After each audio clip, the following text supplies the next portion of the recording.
বিসমিল্লাহির রহমানির রহিম। পরম করুণাময় ও অসীম দয়ালু আল্লাহর নামে শুরু।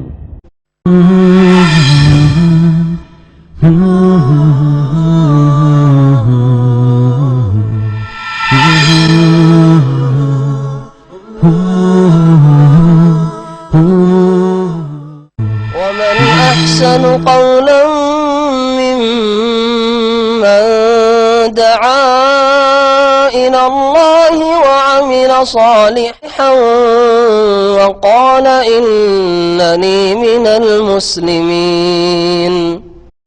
أعوذ بالله من الشيطان الرجيم. وإذا تتلى عليهم آياتنا بينات قال الذين لا يرجون لقاءنا ائت بقرآن قال الذين لا يرجون لقاءنا ائت بقرآن غير هذا أو بدله قل ما يكون لي أن أبدله من تلقاء نفسي إن أتبع إلا ما يوحى إلي إني أخاف إن عصيت ربي عذاب يوم عظيم. قل لو شاء الله ما تلوته عليكم ولا أدراكم به فقد لبثت فيكم عمرا من قبله أفلا تعقلون. فمن أظلم ممن افترى على الله كذبا أو كذب بآياته إنه لا يفلح المجرمون. ويعبدون من دون الله ما لا يضرهم ولا ينفعهم ويقولون هؤلاء شفعاؤنا عند الله قل أتنبئون الله بما لا يعلم في السماوات ولا في الأرض سبحانه وتعالى عما يشركون. وما كان الناس إلا أمة واحدة فاختلفوا ولولا كلمة سبقت من ربك لقضي بينهم فيما فيه يختلفون. ويقولون لولا أنزل عليه آية من ربه فقل إنما الغيب لله فانتظروا إني معكم من المنتظرين. وإذا أذقنا الناس رحمة من بعد ضراء مستهم إذا لهم مكر في آياتنا قل الله أسرع مكرا إن رسلنا يكتبون ما تمكرون. هو الذي يسيركم في البر والبحر حتى إذا كنتم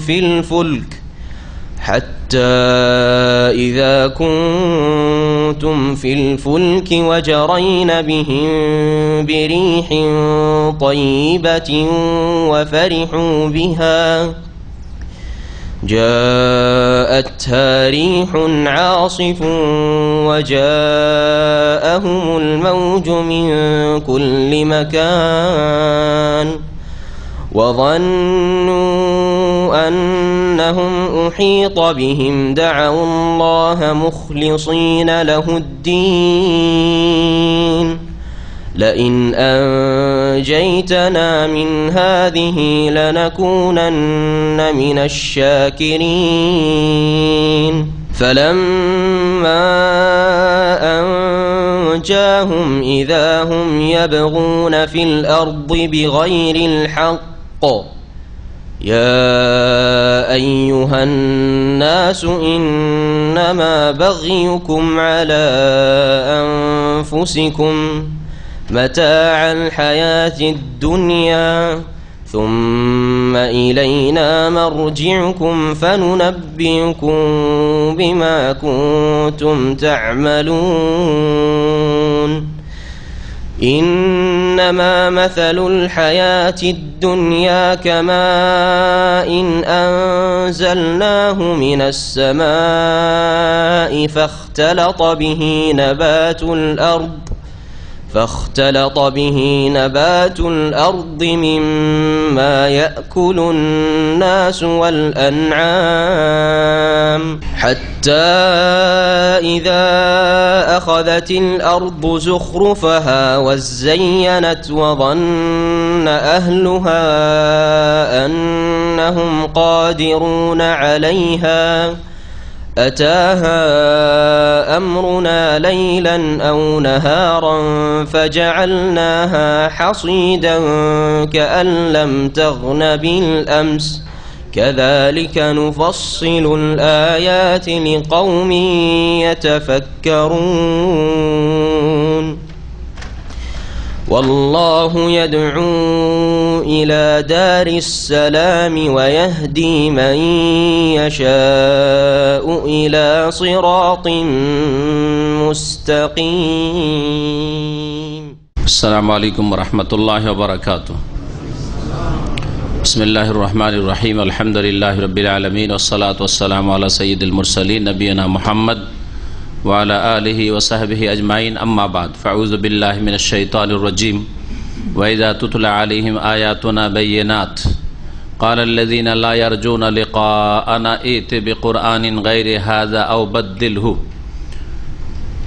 قل ما يكون لي أن أبدله من تلقاء نفسي إن أتبع إلا ما يوحى إلي إني أخاف إن عصيت ربي عذاب يوم عظيم.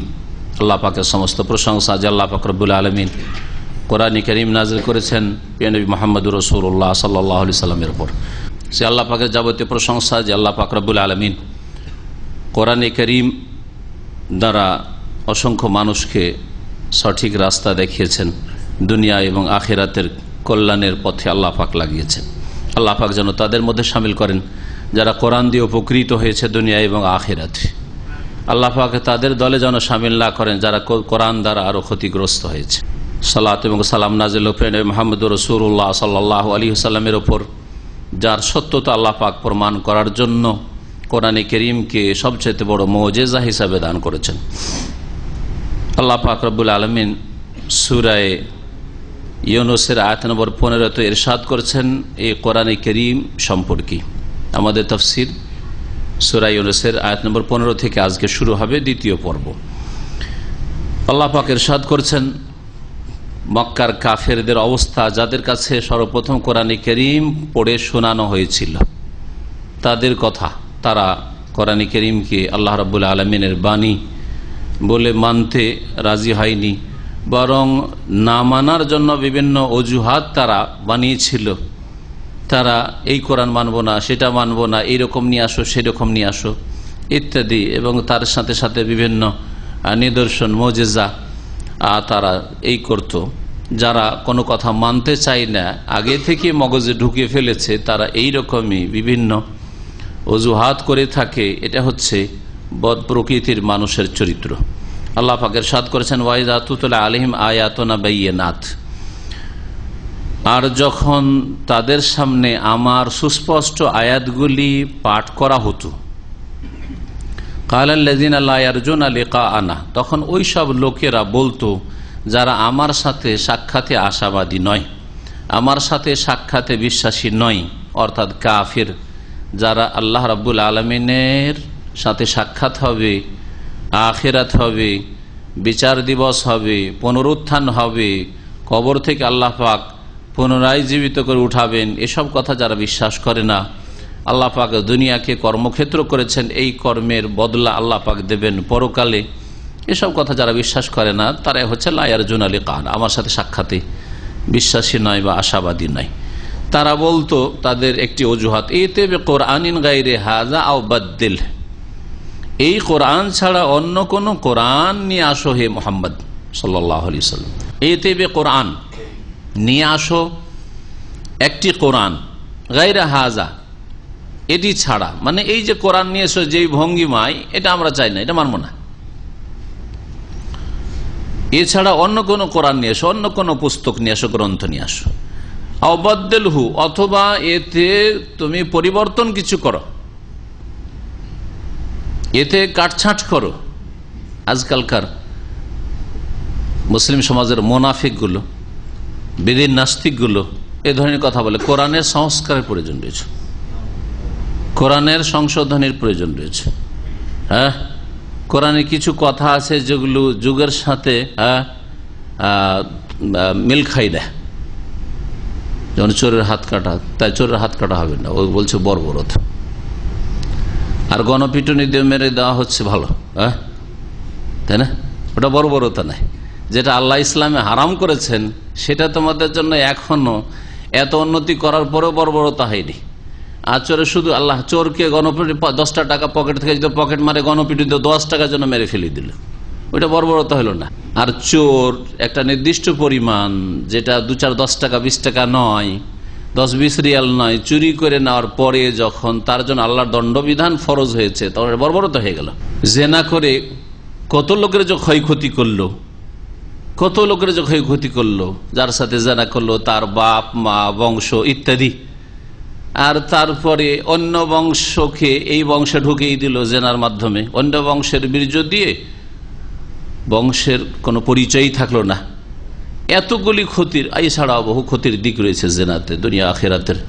আর তার শাস্তি যদি আল্লাহ বলেন যে 100টি চাবুক লাগাইতে হবে, বেত্রাঘাত করতে হবে অবিবাহিত হলে, আর বিবাহিত হলে রজম করতে হয়তো বর্বরতা হয়ে গেল।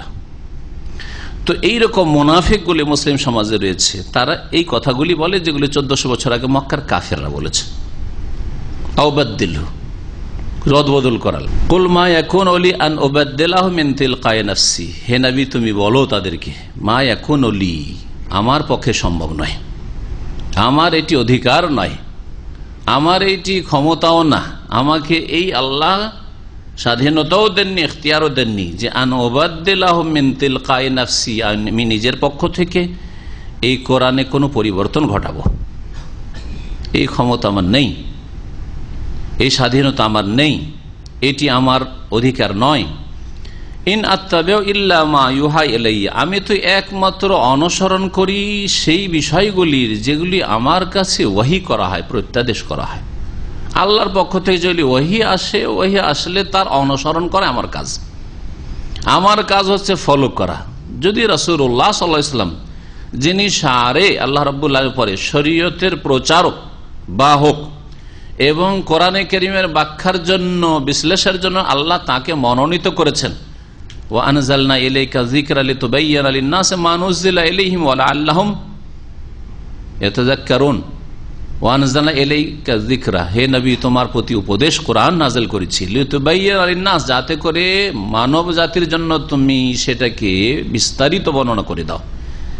মানুষদের যা তাদের উদ্দেশ্যে নাজিল করা হয়েছে। তো কোরআনে কারীমের বয়ান করা, কোরআনে কারীমের বিস্তারিত আলোচনা করা, কোরআনে কারীমের ব্যাখ্যা করা, যা রাসূলুল্লাহ সাল্লাল্লাহু আলাইহি ওয়াসাল্লামের হাদিস, তার কথা, কাজ, অনুমোদন, সেগুলি ওহী। এই দায়িত্ব যাকে দেওয়া হয়েছে, এই দায়িত্ব যাকে দেওয়া হয়েছে, তার যদি মিশন, তার ডিউটি হচ্ছে ইত্তেবা করা, অনুসরণ করা, তার কাজ হচ্ছে ফলো করা, ব্যাস পেছনে পেছনে চলা, আল্লাহ যা বলছেন ওই অনুযায়ী চলতে হবে। তাহলে আমাকে আপনাকে কেমন মুসলিম হইতে হবে? কোরআন সুন্নাহর ওহীর অনুসরণ করতে হবে। যদি রাসূলুল্লাহ সাল্লাল্লাহু আলাইহি ওয়াসাল্লামকে ওহীর অনুসরণের একমাত্র হুকুম দেওয়া হয়, আমার কোনো ক্ষমতা নেই যে একটু আগে বাড়বো বা পিছনে টান দেব, অনুসরণ করে যেতে হবে, পেছনে পেছনে চলতে হবে ওহীর। তো মুসলিম জাতি বলেন, গোষ্ঠী বলেন, ব্যক্তি বলেন, আর সরকার বলেন, সমাজ বলেন, অর্থনীতি বলেন, আমাদের সমস্ত ক্ষেত্রে আমাদের কাজ হচ্ছে শুধু ফলো করা, অনুসরণ করা। আমাদের কাজ আইন রচনা করা নয়, তৈরি করা নয়, নতুন নতুন করে কোরআন বিরোধী, কোরআনের নাই আর আইন তৈরি করা, এটা কোন মুসলিমের অধিকার নাই, কোন শাসকের অধিকার নাই, আর কোন সংসদের অধিকার নেই, পার্লামেন্টের অধিকার নাই। ইন আত্তাবিউ ইল্লা মা ইউহা ইলাইহি। সুতরাং মানব রচিত বিধান এখান থেকে ক্যান্সেল, বাতিল ঘোষিত হয়। ইন আত্তাবিউ ইল্লা মা ইউহা ইলাইহি, আমার কাছে যা ওয়াহি করা হয় তারই একমাত্র অনুসরণ করতে হবে, এটাই হচ্ছে আল্লাহ পাকের আদেশ। ইন্নী আখাফ, আর না হলে কি দুর্দশা হবে শোনো। ইন্নী আখাফ, নবী সাল্লাল্লাহু আলাইহি ওয়াসাল্লাম বলছেন, আমি আশঙ্কা করছি, ভয় করছি, ইন আসাইতু রব্বি, আমি যদি আমার প্রতিপালকের বিরুদ্ধাচরণ করি, নাফরমানি করি। কি ভয় করছি? আখাফর মফুল হচ্ছে আযাবা। আমি যদি আমার প্রতিপালকের নাফরমানি করি তো ভয় করছি, আশঙ্কা করছি কিসের? মহাদিবসের শাস্তির, আযাবা ইয়াউমিন আযীম। আযাবও যেমন কঠিন, তেমন আযাবের দিনটাও, বিচার দিবসটাও বড়ই কঠিন, ভয়ানক দিবস। এই জন্য এখানে ইয়াউমিনের গুণ হিসাবে আজিম নিয়ে আসা হয়েছে, ইয়াউমিন আযীমিন রয়েছে। এটি আযাবের সিফাত না, এখানে হচ্ছে ইয়াউমের সিফাত। সেই দিনটিও খুব ভীষণ দিবস হবে, ভয়াবহ দিবস হবে। কুল, হে নবী আরো বলে দাও, লাউ শা আল্লাহু মা তালাউতুহু আলাইকুম, দেখো আমি নিজের পক্ষ থেকে কিছুই করি না, কিছুই বলি না। আল্লাহ যদি না চাইতেন তো আমি তোমাদেরকে এসব কথা পড়ে শোনাইতাম না। আমার কি গরজ পড়েছে আমি নিজের পক্ষ থেকে শোনাইতে যাব? তোমাদের মতো আমি চলতাম। কুল, হে নবী তুমি বলে দাও তাদেরকে, লাউ শা আল্লাহ, আল্লাহ পাক যদি চাইতেন, ইচ্ছা করতেন, মা তালাউতুহু আলাইকুম, তাহলে এই কোরআন তোমাদের কাছে আমি পাঠ করে, তেলাওয়াত করে শোনাইতাম না, কোরআনের দাওয়াত পৌঁছাইতাম না। কিন্তু আল্লাহ সেটা চান, আল্লাহ চেয়েছেন বাল্লিগ, পৌঁছাও। আল্লাহ বলছেন ও আনজির, সতর্ক করো, সাবধান করে দাও। আল্লাহ বলছেন জানিয়ে দাও মানুষকে, সেই জন্য আমি করছি। ওয়ালা আদরাকুম বিহি, এমন কি আল্লাহ পাক তোমাদেরকে এই সম্পর্কে, কোরআন বিহি মানে বিল কোরআন, কোরআন সম্পর্কে কিছু জানাতেন না। আল্লাহ আমাকেও বলতেন না, আমি তোমাদেরকে পড়ে শোনাইতাম না, আর আল্লাহ তোমাদেরকে জানাইতেন না। আল্লাহ যদি চাইতেন তোমাদেরকে এরকম অজ্ঞ, জাহেল, মূর্খ, জাহিলিয়াতের যুগে বর্বরতায় রেখে দিতেন, আর সমস্ত পাপ তোমরা অন্যায় করতে। আল্লাহ যদি চাইতেন তাই করতেন, কিন্তু আল্লাহ তা চাননি, তোমাদের কল্যাণ চেয়েছেন, তোমাদের ইহকাল পরকালের সার্বিক মঙ্গল চেয়েছেন। ফাকাদ লাবিস্তু ফিকুম উমরাম মিন ক্বাবলি, দেখো আমাকে কোনোদিন মিথ্যা কথা বলতে শুনেছো? তোমাদের মাঝে 40 বছর কাটিয়েছি, 40 বছর ধরে তো কিছুই বলিনি সব কথা। যদি আমি মিথ্যাবাদী হইতাম তো দুনিয়ার ক্ষেত্রে, দুনিয়ার লোভ লালসার জন্য, দুনিয়ার স্বার্থ হাসিলের জন্য, বা কোনো অনিষ্ট থেকে বাঁচার জন্য তো আমি একটা মিথ্যা কথা বলতাম। আমার ব্যক্তি স্বার্থে, পয়সার স্বার্থে, বা মান সম্মানের স্বার্থে, কোনো অনিষ্টকে, ক্ষয়ক্ষতিকে ভয় করে কখনো মিথ্যা বলেছি বলতে শুনেছ? কখনো তো শোনানি, কখনো তো এরকম কথা শোনি আমার কাছ থেকে। এটা হচ্ছে স্পষ্ট দলিল, প্রমাণ রাসূলুল্লাহ সাল্লাল্লাহু আলাইহি ওয়াসাল্লামের সত্যবাদী হওয়ার, সত্য রাসূল হওয়ার। 40 বছর ধরে যেই লোকটি জীবনে দিনের ক্ষেত্রে, দুনিয়ার ক্ষেত্রে, ধর্মের ক্ষেত্রেও না, দুনিয়ার ক্ষেত্রেও না, একটি মিথ্যা কথা বললেন না। আর এটা মুসলিমের কথা শুধু নয়, কাফেরদের কথা, কাফেরদের কথা, আবু লাহাবের কথা, তাদের কথা নয়। নবী করিম সাল্লাল্লাহু আলাইহি ওয়াসাল্লাম সাফা পাহাড়ের উপরে উঠে যখন দাওয়াত দিয়েছে নিজের গোত্র বংশকে, আর চারিদিক থেকে দৌড় দিয়ে সবাই ডাকাই, দাওয়াত মানে প্রথম ডাকলেন যেন তারা বুঝলেন যে কোনো রকমের কিছু মক্কার উপর হামলা হয়েছে, দুশমন আক্রমণ করেছে, সুতরাং মক্কার আমাদের সুরক্ষার ব্যবস্থা নিতে হবে। এইভাবে দিনের দাওয়াত, ইসলামের দাওয়াত প্রথম দেননি।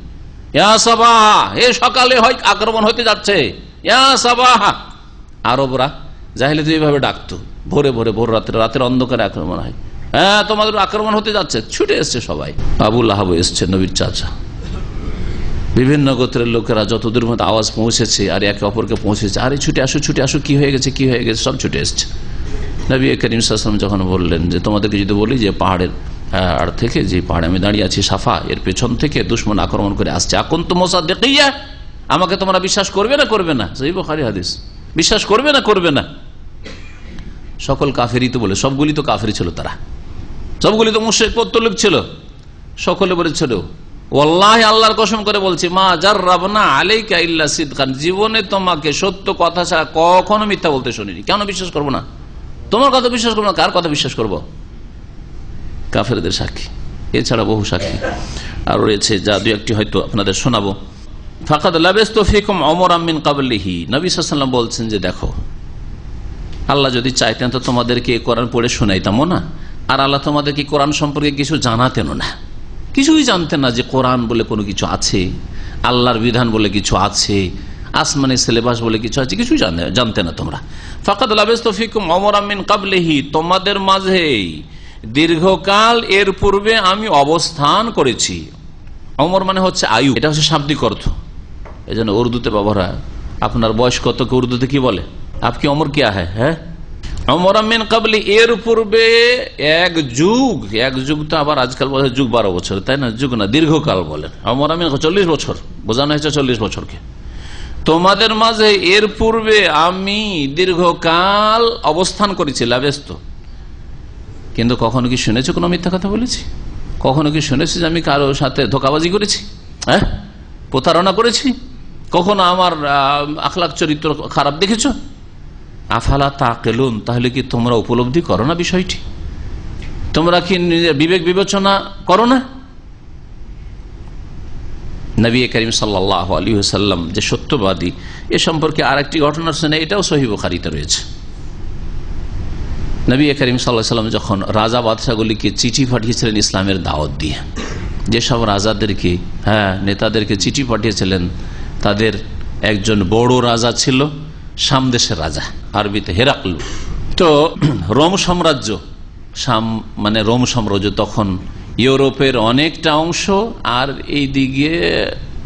এইদিকে শাম দেশ মানে জর্ডন, প্যালেস্টাইন, সিরিয়া, এমনকি রোমদের রাজত্ব বর্তমান সৌদি আরবের তাবুক এলাকা পর্যন্ত ছিল।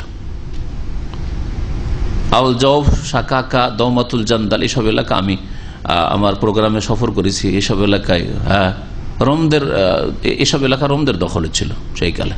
তো রোম সাম্রাজ্য বিশাল সাম্রাজ্য ছিল তাদের। তো রোমের শাসককে চিঠি লিখেছে রাসূলুল্লাহ সাল্লাল্লাহু আলাইহি ওয়াসাল্লাম ইসলামের দাওয়াত দিয়ে। এই কথা চিন্তা করেন, এত বড় পরাশক্তি, হ্যাঁ, এই হাতির সাথে টক্কর তো নিতে যান, ইসলামের দাওয়াত দিয়েছেন। তাদের হিতাকাঙ্ক্ষী, তাদের কল্যাণের জন্য, দুনিয়া আখিরাতের কল্যাণের জন্য। আর তোমাদের রাজত্ব টিকে থাকবে, আর তোমাদের আখিরাত সুন্দর হবে, রাজত্ব কেড়ে নেওয়ার উদ্দেশ্য নেই। কিন্তু আসলিম তাসলাম, নবী সাল্লাল্লাহু আলাইহি ওয়াসাল্লামের চিঠির প্রথম অংশ ছিল বিসমিল্লাহ বলার পরে মিন মুহাম্মাদিন আব্দুল্লাহ ওয়া রাসূলিহি ইলা হিরাকল আযীমির রোম। শাসকের মানহানি করেননি, কিন্তু ইসলাম এটা সেখানে যে শাসকের মানহানি করো। তুই জাহেল, মূর্খ, মুশরিক, কিচ্ছু জানিস না, হ্যাঁ, নাস্তিক। আজকাল যেমন এক শ্রেণীর মূর্খ মুসলিম সমাজের, যারা বিভিন্ন গুনাহে জড়িয়ে রয়েছে, মুসলিম নেতারা তাদেরকে এইভাবে সম্বোধন করে, এ তো নাস্তিক, এ তো বেদিন, এ তো বেধর্মী, এ তো এই সেই। ইসলামের দাওয়াতের তরিকা না। নবীর তরিকা কোনটা?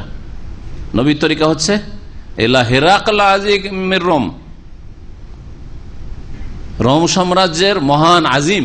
আজিম মানে কি? আজিম মানে মহান না? আযীমির রোম, কারণ ওখানে মানহানি হলে পড়বেই না। ও কি লিখেছে না লিখেছে প্রশ্নে ওঠে না। ধরো কোথায় আছে ওরা, খোঁজো, শুরু হয়ে যাবে। হতো না? হতো না? তাহলে এই খেদমতটাই করছে এই মূর্খ লোকেরা, যারা শাসকদেরকে গালমন্দ করে। শুধু এটা হচ্ছে তাদের ইসলামের প্রচার। হ্যাঁ, শুধু ইসলাম থেকে বের করে, এদেরকে খারিজ করা। আমাদেরকে আল্লাহ পাঠিয়েছে ইসলাম থেকে খারিজ করার জন্য। হ্যাঁ, শাসক গোষ্ঠীকে, নেতাদেরকে, পয়সাওয়ালাদেরকে, সবকে খালি বেদিন আর নাস্তিক আর ইসলামের দুশ্মন, তোরা এই আর সেই করে বের কর, এই কাজই পাঠিয়েছে। ইসলামের কল্যাণের কথা বলার তৌফিক আল্লাহ পাক দেয়নি। এই জন্য খোঁজাখুঁজি শুরু, খোঁজো আর ভরো, জেলে ঢুকাও, খোঁজো আর জেলে ঢুকাও, খোঁজো আর ফাঁসিতে চড়ো, জেলে ঢুকাও, ঠিক না? নবী করিম ইসলাম আযীমির রোম বলেছেন সালামুন আলা মান ইত্তাবাল হুদা। এমন না যে তোমার জন্য সালাম নাই, সালাম আছে, কিন্তু একটা শর্ত, কন্ডিশন। আলা মান ইত্তাবাল হুদা, সঠিক রাস্তার অনুসরণ যারাই করে তার জন্য সালাম। এখন তুমি যদি সঠিক রাস্তার অনুসরণ করো, তোমার উপর সালাম। সালামুন আলা মান ইত্তাবাল হুদা আম্মা বাদ ফাইন্নী আদুকা বিদি আয়াতিল ইসলাম। শোনো, আল্লাহর নাম দিয়ে শুরু করে বলছি, অতঃপর বলছি ফাইন্নী আদুকা বিদি আয়াতিল ইসলাম, তোমাকে ইসলামের বা আপনাকে ইসলামের দাওয়াত দিচ্ছি সরাসরি। আছে কেউ ইসলামের দাওয়াত দেনেওয়ালা? শাসক কে? এত বড় শাসক, হ্যাঁ, খেজুরের পাটিতে শুয়ে আর মাটিতে বসে, মাটি জমিনে নামাজ পড়ে, কাঁচা ঘরে থেকে, কোনো নেই কোনো সিকিউরিটি, আর বলছে আদউকা বিদি আয়াতিল ইসলাম, ইসলামের দাওয়াত দিচ্ছি। আসলিম তাসলাম, ইসলাম নিয়ে আসো, সহি সালামত থাকবে। ইসলাম নিয়ে আসো, নিরাপদ থাকবে। ইসলাম নিয়ে আসো, তাসলাম ফিদ দুনিয়া ওয়াল আখিরা, দুনিয়া আখিরাতে সার্বিক কল্যাণ রয়েছে। ইসলাম নিয়ে আসলে গদি চলে যাবে না, ইসলাম নিয়ে চলে আসলে মান সম্মান চলে যাবে না, ইজ্জত চলে যাবে না। ইসলাম নিয়ে আসলে তোমার খ্যাতি আর মর্যাদা রয়েছে তা ক্ষুণ্ণ হবে না, কিছু হবে না। তাসলাম সহি সালামত থাকবে, দুনিয়াও থাকবে, আখিরাতও থাকবে। আসলাম তাসলাম। আলে সৌদদের পূর্বপুরুষ ইমাম মোহাম্মদ বিন সৌদ রহমতুল্লাহ আলাই, যখন শাইখুল ইসলাম আহমদ আব্দুল্লাহ রহমতুল্লাহ আলাই তৌহিদের দাওয়াত দিলেন, কবর মাজার পূজা শিরক মুসলিমরা করা শুরু করেছিল, সেই সময় তৌহিদের দাওয়াত দিলেন। তার আগে অন্য কিছু শাসকগুলোকে দিয়েছিলেন। তারা দুনিয়ার ভয়ে যে কি জানি, হ্যাঁ গদি চলে যায়, তারপরে কি জানি লোকেরা দুশ্মন হয়ে যাবে, সবাই কবর মাজার পূজা করছে, আর যদি এই মোহাম্মদ বিন আব্দুল্লাহ এই সাঁত দিই, এই আলেমের সাথ দিই তো আমাদের মুশকিল হয়ে যাবে, এই হুমকির মুখে টিকে থাকা যাবে না। সুতরাং কেউ সাথ দেয়নি, বের করে দিয়েছে, না আপনাকে পারছি না। কিন্তু ইবনে সৌদ রহমতুল্লাহ আলী তিনি আশ্রয় দিলেন, ঠিক আছে আছি আপনার সাথে। তার বিবি বিশেষ করে সারা রাত বুঝালেন স্বামীকে যে তুমি এই আলেমের সাথ দাও, এই শাইখের সাথ দাও। সারা রাতে রাজি করলেন স্ত্রী মোহাম্মদ বিন সৌদ রহমতুল্লাহ আলী। স্ত্রীর বড় ভূমিকা আছে, নারীদের বড় ভূমিকা আছে ইসলামের খেদমতে। সকালে বলছেন যে শেখ, আপনি যা দাওয়াত নিয়ে এসেছেন হক, এবং আমি আল্লাহ ছাড়া কাউকে ভয় করি না, আপনার সাথে আছি। দেখেন 250 বছর হয়ে যাচ্ছে, 200-250 বছর হয়ে যাচ্ছে, এখন পর্যন্ত আলহামদুলিল্লাহ আলে সৌদের হুকুমত, রাজত্ব টিকে আছে আলহামদুলিল্লাহ। আর তৌহিদের ওপর টিকে আছে, সুন্নাহর ওপর টিকে আছে, শিরক বিদআত মুক্ত হয়ে টিকে আছে, হ্যাঁ, ইসলামী আইনের বাস্তবায়নের সাথে টিকে আছে। আসলাম তাসলাম। তাহলে শাসক গোষ্ঠী কখনো এটা মনে করবেন না, তাদেরকে বলছি, বা যারা উচ্চ পদে রয়েছেন, যারা মান সম্মান নিয়ে বেশি চিন্তা করেন, হ্যাঁ, নেতৃত্ব নিয়ে বড় চিন্তা করেন, যে ইসলাম মানলে নেতৃত্ব চলে যাবে, ইসলাম মানলে আমাদের হয়তো পার্থিব স্বার্থগুলিতে আঘাত আসবে না। হ্যাঁ, চুরি ডাকাতি করলে, বেঈমানি আত্মসাৎ করলে হয়তো হ্যাঁ আঘাত আসতে পারে, কিন্তু আপনি সৎ পথে যদি দুনিয়া করেন কোনো ক্ষয়ক্ষতি হবে না, বরং আল্লাহ পাক আরো উপরে উঠাবেন। আর শক্তিশালী করেছেন না করেননি এই দেশকে আল্লাহ পাক রব্বুল আলামিন? হ্যাঁ, আজকে থেকে 50-100 বছর আগে যে অবস্থা ছিল, এখন কি সেই অবস্থা, না অনেক উপরে চলে গেছে? চিন্তা করেন যে নবী করিম সাল্লাল্লাহু আলাইহি ওয়াসাল্লাম ইসলামের দাওয়াত দিয়েছেন, যখন ইসলামের দাওয়াত ওই চিঠি গেল বাদশা, রোম দেশের রাজা বাদশার কাছে, তখন সেখানে আবু সুফিয়ান, তখন পর্যন্ত কাফের ছিল আবু সুফিয়ান, পরে রাদিয়াল্লাহু আনহু ইসলাম গ্রহণ করেছেন। এই আবু সুফিয়ান সেখানে নিজের ব্যবসায়ী যে বাণিজ্যিক কাফেলা নিয়ে গিয়েছিলেন, তিনি ছিলেন ওখানে। বললেন রাজা, আচ্ছা খোঁজ করো তো, মোহাম্মদ যে চিঠি লিখেছে আমাকে, তার এলাকার, তার দেশের কেউ আছে কিনা, আরব কেউ আছে কিনা এখানে? হ্যাঁ আছে, একদল আছে, এরা সব বাণিজ্যের জন্য এখানে এসেছে, আছে, ডাকো ওদের যে নেতা তাকে ডাকো। আবু সুফিয়ান বেশ কিছু সাথী, ওমান মাহু বলছেন, অংশটুকু বলছি সেই হাদিসের, লম্বা হাদিস রয়েছে এর কিসসার। জিজ্ঞেস করলেন এই হেরাকল, রোমের এই রাজা আবু সুফিয়ানকে, হাল কুনতুম তাত্তাহিমুনাহু বিল কাযিবি ক্বাবলা আন ইয়াকুলা মা ক্বাল, যে প্রশ্নগুলি করেছিলেন রোমের রাজা আবু সুফিয়ানকে তার কুফরির অবস্থায়, তার মধ্যে একটি প্রশ্ন ছিল যে তোমরা কি এই মোহাম্মদকে কখনো মিথ্যায় অভিযুক্ত করেছো, ক্বাবলা আন ইয়াকুলা মা ক্বাল, এই ইসলামের কথা বলার পূর্বে? ইসলামের কথা কুলু লা ইলাহা ইল্লাল্লাহ, লা ইলাহা ইল্লাল্লাহর দাওয়াত দেওয়ার আগে আমার কাছে কোরআন নাযিল হচ্ছে, আমার কাছে আসমানি বাণী এসছে, এই কথা বলার আগে তোমাদের মাঝে তো সে লালিত পালিত হয়েছে। কোন রকমের অভিযোগ রয়েছে তার বিরুদ্ধে যে কোন একদিন মিথ্যা কথা বলেছে মুহাম্মদ সাল্লাল্লাহু আলাইহি ওয়াসাল্লাম।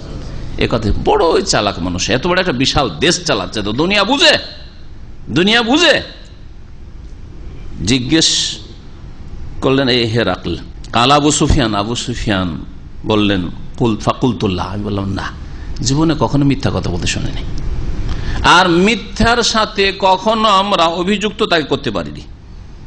ওয়াকান আবু সুফিয়ান ইজ্জাক রাসুল কুফর, অথচ ওই সময় আবু সুফিয়ান শুধু কাফের ছিল না, কাফেরদের প্রধান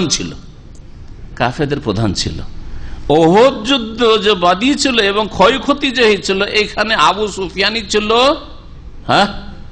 সে মুখ্য নেতৃত্বে, আর 2 নম্বরে তার সেফাহ সালার ছিল খালিদ বিন ওয়ালিদ। এই 2জন বীর ছিল কাফেরদের তরফ থেকে, 2জনকে আল্লাহ পাক হেদায়েত দান করেছেন, পরে সাহাবী হয়েছে তারা রাদিয়াল্লাহু আনহুমা। মানুষ যখন তওবা করে ফিরে আসে, বড় জালেম হইলেও আল্লাহ পাক রহম করেন, এর প্রমাণ পাওয়া যায় না।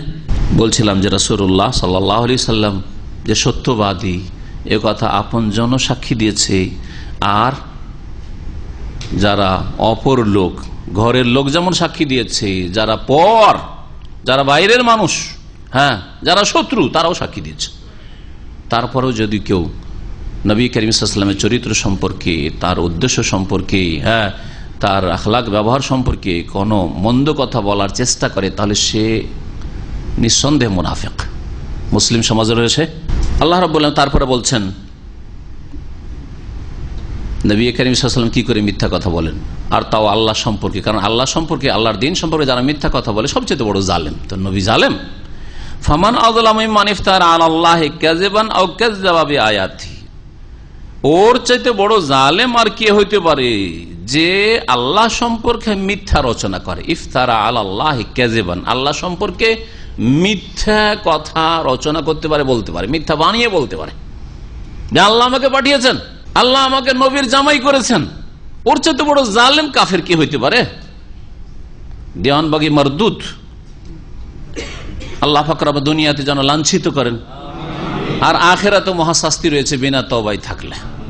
আল্লাহ পাক দুনিয়াতে যেন লাঞ্ছিত অপদস্থ করেন, আর তাদের পেছনে যারা সমর্থন করছে মূর্খ লোকেরা, অথবা যাদের কাছে ক্ষমতা রয়েছে আর সমর্থন করছে দুনিয়ার স্বার্থে, আল্লাহ পাক তাদেরকে সর্বনাশ করেন।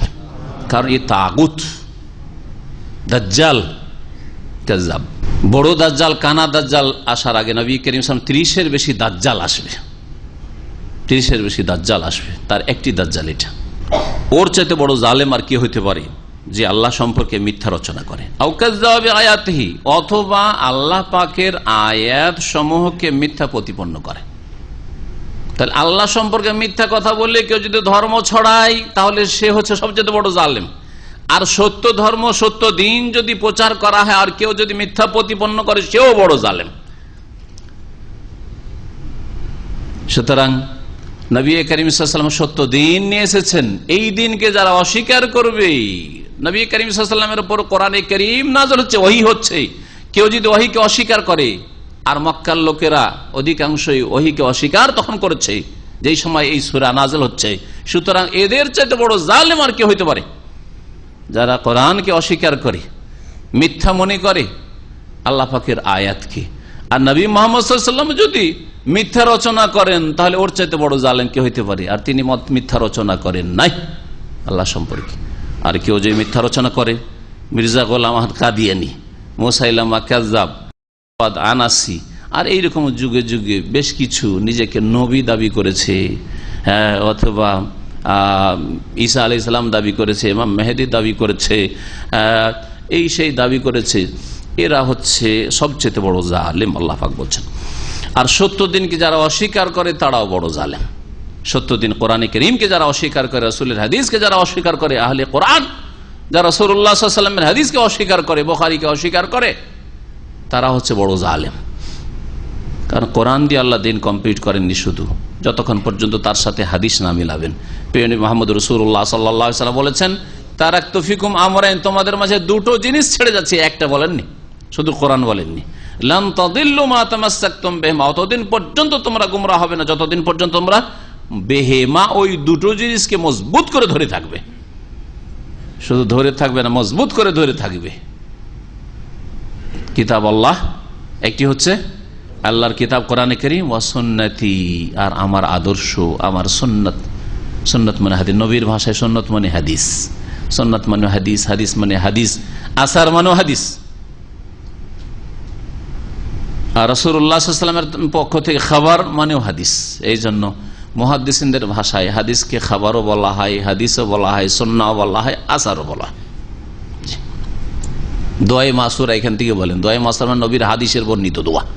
হাদিসে যে দোয়াটি আছে দোয়ায়ে মাসুরা, কিন্তু আমাদের দেশের লোকেরা বুঝে না, বুঝে ওই সালাম ফিরার আগে এখানে যে দোয়াটা পড়ে ওইটাই শুধু দোয়া মাসুরা। বড় এই অজ্ঞতা আমাদের মুসলিম সমাজের। ইন্নাহু লা ইফলিহুল মুজরিমুন, শুনে রাখো নিঃসন্দেহে যারা অপরাধী তারা সফল কাম হয় না, সফল কাম হবে না।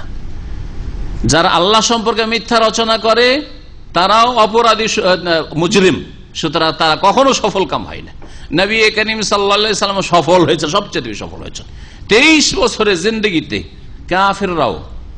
কাফিররাও অনেক বই সম্পর্কে লিখেছে, তার মধ্যে একটা বই আপনারা শুনেছেন খুব বেশি না, 100 জন মনীষীর জীবনী লেখা হয়েছে, আর 1 নম্বর রাখা হয়েছে মুহাম্মদ রাসূলুল্লাহ সাল্লাল্লাহু আলাইহি ওয়াসাল্লামকে, 100, এই বইটা। এইরকম অনেক লেখকরাই অমুসলিম তারা লিখেছে যে মুহাম্মদ সাল্লাল্লাহু আলাইহি ওয়াসাল্লাম 23 বছরের জীবন নেই যত বড় বিপ্লব নিয়ে এসেছেন মানব জাতির ইতিহাসে কোন মনীষী নিয়ে আসতে পারেনি। এটা কি নবী সাল্লাল্লাহু আলাইহি ওয়াসাল্লাম সত্যতা প্রমাণ করে না? ওরাই যখন সাক্ষী দিচ্ছে তো বাকি শুধু এতটুকু আছে যে কুলু লা ইলাহা ইল্লাল্লাহ, লা ইলাহা ইল্লাল্লাহ বলো, আর উদখুলু ফিস সিলমি কাফা, ইসলামে প্রবেশ করো, এতটুকু শুধু তাদের সামনে বাকি আছে, আর কিছু বাকি নেই। এই দাওয়াত তাদের সামনে পেশ করছি। আল্লাহ পাক রব্বুল আলামিন যেন আমাদের কথায় বরকত দান করেন, আমাদের দাওয়াতে বরকত দান করেন, আর যারা ইসলামের বাইরে রয়েছে তাদেরকে আল্লাহ পাক হিদায়াত দান করেন। ইসলামের মধ্যে থেকে যারা শিরক বিদআত গুমরাহিতে রয়েছে, নবীর তরিকা ছাড়া অন্য কোন তরিকায় চলছে, আল্লাহ পাক তাদেরকে হিদায়াত দান। এরা হচ্ছে মুজরিম, 2 শ্রেণীর লোক। তাহলে মুজরিম অপরাধী যারা আল্লাহ সম্পর্কে মিথ্যা ধর্ম চালে, তাহলে যারা ধর্মের নামে শিরিক করে, বিদআত করে, খারিজি মনোভাব রাখে, ধর্ম বলছে মুসলিম খুন করো, ধর্ম বলছে যে সেনাবাহিনী খুন করো, ধর্ম বলছে পুলিশকে মারো, ধর্মের নামে যারা করে এরা হচ্ছে মুজরিম অপরাধী। যারা কবর মাজার পূজা করে তারা মুজরিম অপরাধী। যারা বিদআত করে নবীর তরিকা ছাড়া নতুন নতুন ইবাদত বন্দেগীর তরিকায় জিকির আজকার করে, হু হু হাহু ইল্লাল্লাহু আল্লাহু জিকির করে, সব মুজরিম অপরাধী। শুধু অপরাধী মানে চোর আর ডাকাত নয়, অপরাধী মানে সমাজ বিরোধী কাজ করে শুধু তারাই ক্রাইম করে তারাই অপরাধী না। এগুলো তো এক শ্রেণী শাসকদের কাছে এগুলো অপরাধী, কিন্তু ইসলামের কাছে অপরাধী হচ্ছে যারা ইফতার আল্লাহ, আল্লাহ সম্পর্কে মিথ্যা রচনা করে, নিজে রচনা করে অথবা কেউ রচনা করেছে আর ওই মিথ্যার পিছনে মিথ্যাকে ফলো করে, অনুসরণ করে। তার মানে শিরকের ধর্ম, বিদআতের ধর্ম যারা পালন করে আর খারিজি মনোভাব যারা রাখে, ওইটাকে জিহাদের নাম দেয়, তারা হচ্ছে বড় জালেম।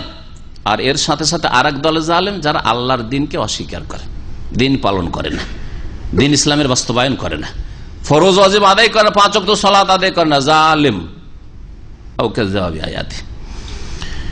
ইন্নাহু লা ইফলিহুল মুজরিমুন, সুতরাং শুনে রাখো যারা অপরাধী তারা কখনো সফল কাম হবে না। ওয়া ইয়াবুদুনা মিন দুনিল্লাহি মা লা ইয়াদুররুহুম ওয়া লা ইয়ানফাউহুম, মুশরিকদের কথা আল্লাহ পাক বলছেন যে মুশরিকরা আল্লাহ ছাড়া অন্যের উপাসনা করে, এমন কিছুর উপাসনা করে মা লা ইয়াদুররুহুম, যা তাদের অপকারও করতে পারে না, ওয়া লা ইয়ানফাউহুম, আর তাদের উপকারও করতে পারে না। উপকার অপকারের মালিক তারা নয়, তারপরে এদের পূজা করে, এদের উপাসনা করে, সে মূর্তির আকারে হোক অথবা মাজারের আকারে হোক। মাজার কি অপকার করতে পারে বলেন? নিজের যেই মাজার, যেই কবর নিজের অপকার উপকারের মালিক নয়, নিজের কবরটাকে রক্ষা করতে পারে না, নিজে যে কি অবস্থায় আছে হদিস রাখে না, তাহলে সে অন্যের কি করে অপকার উপকারের মালিক হবে? এটাও কি বুঝে আসে না? আমি যদি নিজেকে রক্ষা না করতে পারি তা আপনাকে কি রক্ষা করবো? বুঝছেন না? তাহলে আল্লাহ ছাড়া যেসবের উপাসনা হচ্ছে সেগুলি না অন্যের উপকার অপকার করতে পারে না, নিজের উপকার অপকার করতে পারে, কোনোটাই করতে পারে না। এমনকি শেষ নবী মুহাম্মদুর রাসূলুল্লাহ সাল্লাল্লাহু আলাইহি ওয়াসাল্লাম, তার চাইতে বড় মানুষ পৃথিবীতে কেউ এসেছেন, আসবে? তার সম্পর্কে কোরআনে 2 রকমের আয়াত রয়েছে। কুল্লা আমলিকু লিনাফসি দাররান ওয়ালা নাফা। এই নবী বলে দাও ওদেরকে যে আমি আমারও অপকার উপকারের মালিক নই, আমিও আমার অপকার উপকারের, দাররান ক্ষতির, নাফআন লাভের, আমারও অপকার উপকার ভালো মন্দের মালিক আমি নই। নিজেরই ক্ষয়ক্ষতি বা ভালো লাভ মন্দর মালিক যখন না, আমি নিজেকে অনিষ্ট থেকে রক্ষা করতে পারি না, নিজেই লাভবান হইতে পারি না, আল্লাহ ইল্লা মাশাআল্লাহ, তবে আল্লাহ চাইলে, আল্লাহর ইচ্ছা হলে আল্লাহ হেফাজত করবেন, আমি মালিক না। যেমন এই ভাষা দিয়ে কোরআনে আল্লাহ নির্দেশ নবীকে, তেমন আরেক ভাষা দিয়ে শুন, কুল লা আমলিকু লাকুম দাররান ওয়ালা রাশাদা। সূরা জিন আল্লাহ বলছেন, হে নবী এটাও বলে দাও যে তোমাদের জন্য আমি দাররান অপকারেরও মালিক নই, ওয়ালা রাশাদা আর তোমাদের কল্যাণেরও মালিক নয়, উপকারের মালিক নয়। তাহলে সাইয়্যিদুল মুরসালিন, খাতামুন নবীন, সবচেয়ে শ্রেষ্ঠ মানুষ, সবচেয়ে সম্মানিত মানুষ, সবচেয়ে উঁচা মানুষ রাসূলুল্লাহ সাল্লাল্লাহু আলাইহি ওয়াসাল্লাম, শ্রেষ্ঠ রাসূল, তিনি যদি অন্যেরও অপকার উপকারের মালিক না, নিজেরও অপকার উপকারের মালিক না, তো জিলানি, চিস্তি আর এই খাজা আর অমুক রশি তমুক রশি এসব কিসের মালিক? হ্যাঁ, এসব কিসের মালিক? আল্লাহ পাক যেন বুঝার তৌফিক দান করেন। ওয়ায়াবুদুনা মিন দুনিল্লাহি মা লা ইয়াদুররুহুম ওয়া লা ইয়ানফাউহুম, তারা উপাসনা করে। ইবাদত মানে আবার এই মূর্খ সমাজ যারা কবর মাজার পূজা করে, ইবাদত মানে শুধু নামাজ, তো নামাজ তো আল্লাহর জন্য পড়ছে, কবর পূজারিও শুধু নামাজে ইবাদতকে সীমিত করে দিয়েছে। রোজা তো আল্লাহর জন্য রাখছি, যাকাত তো আল্লাহর জন্য দিচ্ছি, সুতরাং ইবাদত আল্লাহর। তাহলে সিজদাটা যেন এটা তাজিমের সিজদা করছি, মাজারকে করছি, তো জিন্দা বা মৃত পীরকে সিজদা করছে, ওইটা তাজিমের জন্য করছি, ওটা ইবাদত না, ওটা তো ইবাদত, সিজদাই তো ইবাদত। এর চাইতে এর চাইতে বড় ইবাদত আর কি হইতে পারে?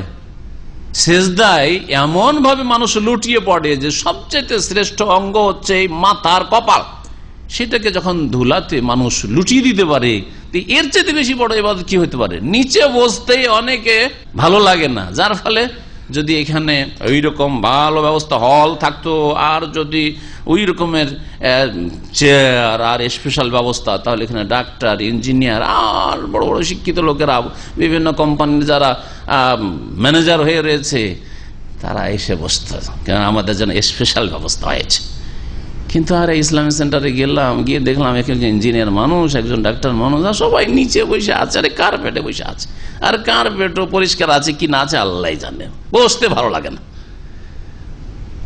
যদি পাছা শরীফ খান যদি এখানে রাখতে যদি ভালো না লাগে, তো কপাল এত সুন্দর জায়গা, কপাল শরীফটা কি রাখা যেমন তোর কথা, এটা ইবাদত হইল না? যে কবরকে সেজদা করবে, জিন্দা পীরকে সেজদা করবে, আর বলবে যে এটা ইবাদত হইল না, এটা ইবাদত। ইবাদত সেজদা বড় ইবাদত। দোয়া, ডাকা, আহ্বান করা, ইয়া গাউস মাদাদ, ইয়া খাজা মাদাদ, এটা ইবাদত নয়? নবী করিম সাল্লাল্লাহু আলাইহি ওয়াসাল্লাম বলছেন আদ-দুআ হুয়াল ইবাদত, দুআই তো হচ্ছে ইবাদত আসল। এটা সহিহ মুসলিমের সহিহ হাদিস। আর এক ভাষা দিয়ে রয়েছে তিরমিজিতে, ওইটা একটু জয়ীফ হাদিস, আবার জয়ীফটারই ছড়াছড়ি বেশি আমার দেশে। আদ-দুআ মুখুল ইবাদত, দোয়াই হচ্ছে ইবাদতের মগজ। অর্থ ঠিক আছে, কিন্তু এই শব্দে হাদিসের সনদটি হচ্ছে দুর্বল। দোয়া ইবাদত মগজ, মগজটি তো আসল, মগজটি তো আসল। তো আর দোয়াই হচ্ছে ইবাদত, আসল ইবাদত। তো আপনি আল্লাহকেও ডাকবেন দোয়া মোনাজাতে, আল্লাহ মদত করুক, আর বাবাকেও ডাকবেন, আপনি আল্লাহকেও মনে করবেন যে আল্লাহ রক্ষা করবেন, আর এই পীর সাহেবই রক্ষা করবেন, হাসরের মাঠে বড় বড় জাহাজ নিয়ে এসে উদ্ধার করে নিয়ে যাবেন। কত বড় মুশরিক আপনি, চিন্তা করেন তো দেখি, কত বড় শিরিক করেন আপনি ইবাদত। আল্লাহর হক দিয়ে দিলেন না। ওয়ায়াবুদুনা মিন দুনিল্লাহ, আল্লাহ ছাড়া তারা এমন কিছুর তারা উপাসনা করে, ইবাদত করে, মা লা ইয়াদুররুহুম, যা তাদের অপকার করতে পারে না, ওয়া লা ইয়ানফাউহুম, তাদের উপকার করতে পারে না। ওয়ায়াকুলুনা, আর তাদের ধারণা, হাওলা, তাদের ধারণা এরকম ছিল না যে এরা নিজেরাই দেবে, বরং আল্লাহর কাছ থেকে নিয়ে দেবে, এই ধারণা ছিল। তারপরেও মক্কার মুশরিকদেরকে আল্লাহ কি বলেছেন? মুশরিকও বলেছেন, কাফেরও বলেছেন, কুল ইয়া আইয়ুহাল কাফিরুন, এই হে কাফেররা। কারা কালা সম্বোধন করেছেন? মক্কার লোক বাদ দিয়েও নাস্তিক খুঁজে খুঁজে, না যাদের জন্য প্রথম আয়াত নাযিল হচ্ছে তাদেরকে সম্বোধন করা হয়েছে? বলেন তো দেখি। আল্লাহ ওদেরকে কাফেরুন বলেছেন না বলেন নাই? হ্যাঁ, ওদেরকে মুশরিকুন বলেছেন না বলেন না? ইন্নামাল মুশরিকুনা নাজাস, মুশরিকরা নাপাক। সুতরাং মক্কায় এতদিন ছিলে, এখন মক্কা বিজয় হয়ে গেছে, হ্যাঁ, ইসলামের ছায়াতলে চলে এসছে, আর এখান থেকে মূর্তি পূজা, গায়রুল্লাহর পূজাকে দলিসাৎ করা হয়েছে, আর মুশরিকও এখানে আসতে পারে। ফালা ইয়াকরাবুল মাসজিদাল হারাম বাদা আমিম হাযা, এই বছরের পরে আমরা বিদায় হজে আসবো 10ম হিজরিতে, তখন যেন একজন মুশরিক মসজিদ হারামের কাছেও না আসে। তওয়াফ করতে আসা তো দূরের কথা, আর মসজিদে বসে থাকা তো দূরের কথা, আর মসজিদে হারামে ঢোকার তো দূরের কথা, হারামের এলাকাতে যেন কেউ না, কোনো মুশরিক না আসে। ফালা ইয়াকরাবুল মাসজিদাল হারামা বাদা আমিম হাযা, কারাকে আল্লাহ বলেছেন? হ্যাঁ, ইহুদি নাসারাদের কথা শুধু বলেছেন না? যারা বলতো আয়াতগুলি কাদের সম্পর্কে প্রথম নাযিল হয়েছে? মক্কার মুশরিকদের সম্পর্কে নাযিল হয়েছে। আমি যে কথাটা বলতে চাই, মক্কার মুশরিকরা এই কথা ভাবতো না যে আমাদের লাত উজ্জা মানাত দেবদেবীগুলো এরা নিজেই স্বয়ং সম্পন্ন, এরাই সবকিছু দিতে পারে, এরাই আমাদেরকে দেবে, আর এরাই আমাদেরকে রক্ষা করবে, এরা আমাদের সুখ দুঃখের মালিক, এ কথা মনে করতো না। বরং এরা কি বলতো? ওয়ায়াকুলুনা, এরা বলতো হাউলাই শুফাআউনা ইনদাল্লাহ, এরা আল্লাহর নিকটে আমাদের জন্য সুপারিশকারী হবে, আল্লাহর কাছে সুপারিশ করে আমাদের জন্য সুখ নিয়ে দেবে, দুঃখ দূর করে দেবে, বিপদ আপদ দূর করে দেবে, আমাদের উদ্ধার করবে, মনের কামনা বাসন পূরণ করাবে আল্লাহর কাছ থেকে নিয়ে। সুপারিশ সুপারিশ সুপারিশ কারা করে? সুপারিশ যারা করে তারাই ওসিলা হয়, ঠিক না? সুপারিশ যারা করে তারা কি? ভাই, আমার চাকরিটা হওয়ার ক্ষেত্রে অমুক ব্যক্তি আমার ওসিলা। কেন? বলছে উনি গিয়ে আমার জন্য একটু সুপারিশ করেছিলেন, ঠিক কিনা? যে সুপারিশকারী সে হচ্ছে ওসিলা। তাহলে কবর মাজার পূজা কোন অজুহাত, এই দলিল দিয়ে হচ্ছে কি হচ্ছে না? এই যুক্তিতে হচ্ছে কি হচ্ছে না? যেই যুক্তিতে মক্কার মুশরিকরা মূর্তি পূজা করত, বুঝতে পারছেন? তাহলে মূর্তি পূজায় আর মাজার পূজায় পার্থক্য আছে। ওরাও বলতে এরা সুপারিশ করে আল্লাহর কাছ থেকে নিয়ে দেবে স্বয়ং সম্পন্ন, আর এরাও বলছে যে ওলিয়া উলিয়া গৌস কুতুব আল্লাহর যে আছে এরা সুপারিশ করে আমাদেরকে জান্নাতে নিয়ে যাবে। হ্যাঁ, বড় বড় জাহাজ নিয়ে মুহাজির মক্কি সাহেব আর গঙ্গোহী সাহেব চলে আসবেন, তার ভাষায় বলছি, তাদের বড় এক পীরের ভাষায় বলছেন, আমার ভাষাটা শুনেছেন? কে শুনেছেন? একটু আদর না তো, দেখছেন কতগুলো আদর উঠছে। এরা চলে আসবে একেবারে ঘামের উপরে, বড় বড় বিশাল জাহাজ নিয়ে চলে এসছে, আর আসার পরে সবকে উঠিয়ে নিয়ে যাবে, ঘাম একটু লাগতেও দিবে না, সবকে উঠিয়ে জান্নাতে নিয়ে চলে যাবে। আউযুবিল্লাহ। ও নিজেও নিয়ে আসবে, ওরা তো নিয়ে আসবে। এরা তো হইলো আবার ভারতের, তো বাংলাদেশের একজন আছে, কথা বলছে। হ্যাঁ, তো বুঝতে পারছেন, এ হলো ধর্ম। তাহলে যাদেরকে হক্কানি বলছেন তাদের অবস্থা এরকম যে এরা হাওলাই সোফাওনা ইনদাল্লাহ, এরা আল্লাহর নিকটে সুপারিশ করে আমাদেরকে জান্নাতে নিয়ে যাবে, এরা হলো হক্কানি। তাহলে বাকিগুলোর অবস্থা কি? দুর্দশার শেষ নেই। আল্লাহ পাক হেফাজত করেন এরকমের শিরক কুফরি থেকে। কুল, হে নবী তাদেরকে বলে দাও, আতুনাব্বিউনাল্লাহ বিমা লা ইয়ালামু ফিস সামাওয়াতি ওয়ালা ফিল আরদ, তোমরা কি আল্লাহকে খবর দিচ্ছ? আল্লাহ জানেন না? আতুনাব্বিউনাল্লাহ, আল্লাহকে তোমরা সংবাদ দিচ্ছ, জানাচ্ছ, বিমা এমন কিছু যা লা ইয়ালামু তিনি জানেন না, ফিস সামাওয়াতি যে আকাশসমূহে ঘটছে, ওয়ালা ফিল আরদ আর পৃথিবীতে হচ্ছে, আল্লাহ জানেন না? যে আল্লাহর জমিনে আল্লাহর আকাশে সুপারিশকারী আছে, এমন গৌস কুতুব আছে আর আবদাল আছে যারা এই করে সেই করে, আল্লাহকে জানাচ্ছে এগুলো? আল্লাহকে খবর রাখেন না এগুলো? আল্লাহ তো তার কিতাবে বলেননি সব কথা। সুবহানাহ, তিনি পাক পবিত্র, তার পবিত্রতা ঘোষণা করি। এসব শরীক হওয়া থেকে আল্লাহ পাক পাক, আল্লাহর কোন শরীক অংশীদার নেই। ওয়া তাআলা আম্মা ইউশরিকুন, আর যেসব শিরক তারা করে থাকে মুশরিকরা, তা থেকে আল্লাহ রাব্বুল আলামিন অনেক ঊর্ধ্বে, ওয়া তাআলা ঊর্ধ্বে। ওয়া মা কানান নাসু ইল্লা উম্মাতান ওয়াহিদা, তারপরে আল্লাহ পাক রব্বুল আলামিন ইরশাদ করেছেন মানব জাতির কথা, যে মানব জাতির আসল হচ্ছে একটি দিন, একটি ধর্ম, সেটা হচ্ছে তৌহিদের দিন, তৌহিদের ধর্ম, আল্লাহর একত্বের ধর্ম। আর এই ধর্মে সকলেই বিশ্বাসী ছিল, আদম আলাইহিস সালাম থেকে শুরু করে নূহ আলাইহিস সালামের যুগ পর্যন্ত মানব জাতি একটি জাতি ছিল, একটি উম্মত ছিল, দ্বিতীয় কোনো ধর্ম কর্ম পথ মত ছিল না। এর দ্বারা যারা কাফের মুশরিক, যারা আল্লাহর সাথে শিরক করে, দুর্গাকে শরিক করুক আর দরগাকে শিরিক করুক, হ্যাঁ, মূর্তি পূজা করে বহুত্ববাদী হোক অথবা কবর মাজার পূজা করে বহুত্ববাদী হোক, তাদেরকে বলেন যে তাওহীদ হচ্ছে আসল, আল্লাহর একত্ব হচ্ছে আসল ধর্ম, আল্লাহর নাজিলকৃত ধর্ম যুগে যুগে, শুধু মুহাম্মদ রাসূলুল্লাহ সাল্লাল্লাহু আলাইহি ওয়াসাল্লাম নিয়ে আসেননি, আদম থেকে শুরু হয়েছে। সমস্ত নবী রাসূলগণের দিন ছিল একটি, সেটা হলো তাওহীদের দিন, তাওহীদের ধর্ম। আর মানুষরা কি করেছে? জন্মিয়েছে শিরকের ধর্ম, বহুত্ববাদীর ধর্ম। এই বহুত্ববাদের ধর্ম মানুষরা তৈরি করেছে। আল্লাহ পাক বলছেন ওমা কানান নাস ইল্লা উম্মাতান ওয়াহিদা, মানুষরা একটি জাতি ছাড়া ভিন্ন কিছু ছিল না। মানব জাতি একটি জাতি মাত্র ছিল, তারা সকলেই নিজেদেরকে মুসলিম বলতো, মুমিন বলতো। আদম আলাইহিস সালাম মুমিন মুসলিম, ইব্রাহিম মুসলিম, নূহ আলাইহিস সালাম মুসলিম, সকলে মুমিন মুসলিম ছিলেন তারা। এখানে রয়েছে ওমা কানান নাস ইল্লা উম্মাতান ওয়াহিদা, মানব জাতি এক উম্মত ছাড়া ভিন্ন কিছু ছিল না। আর অন্য জায়গায় রয়েছে কানান নাস উম্মাতান ওয়াহিদা, মানব জাতি একই উম্মত ছিল। কিন্তু যখন শিরকের উদ্ভব ঘটলো বা ঘটালো, ফাবাসাল্লাহু মুবাশশিরিন ওয়া মুনজিরিন, বাসাল্লাহু নবিয়িনা মুবাশশিরিন ওয়া মুনজিরিন, তখন নবীগণকে আল্লাহ পাক রব্বুল আলামিন সুসংবাদদাতা সতর্ককারী করে প্রেরণ করলেন। আল্লাহ পাক বলছেন যে ফাখতালাফু, এক উম্মত এক জাতি সকলে মুসলিম ছিল, তাহলে ইসলামটাই হচ্ছে আসল। এই ইসলামের দিকে সকল মুসলিমকে আসতে হবে, স্বেচ্ছায় আসেন আর না হলে নিরুপায় হয়ে আসেন, এখন আসেন আর না হলে আপনার আগামী প্রজন্ম আসবে। ভালো করে বলছি, এটা নবী করিম সাল্লাল্লাহু আলাইহি সাল্লামের ভবিষ্যৎবাণী, কিয়ামতের আগে সারা পৃথিবী মুসলিম হবে, এমন একটা সময় আসবে।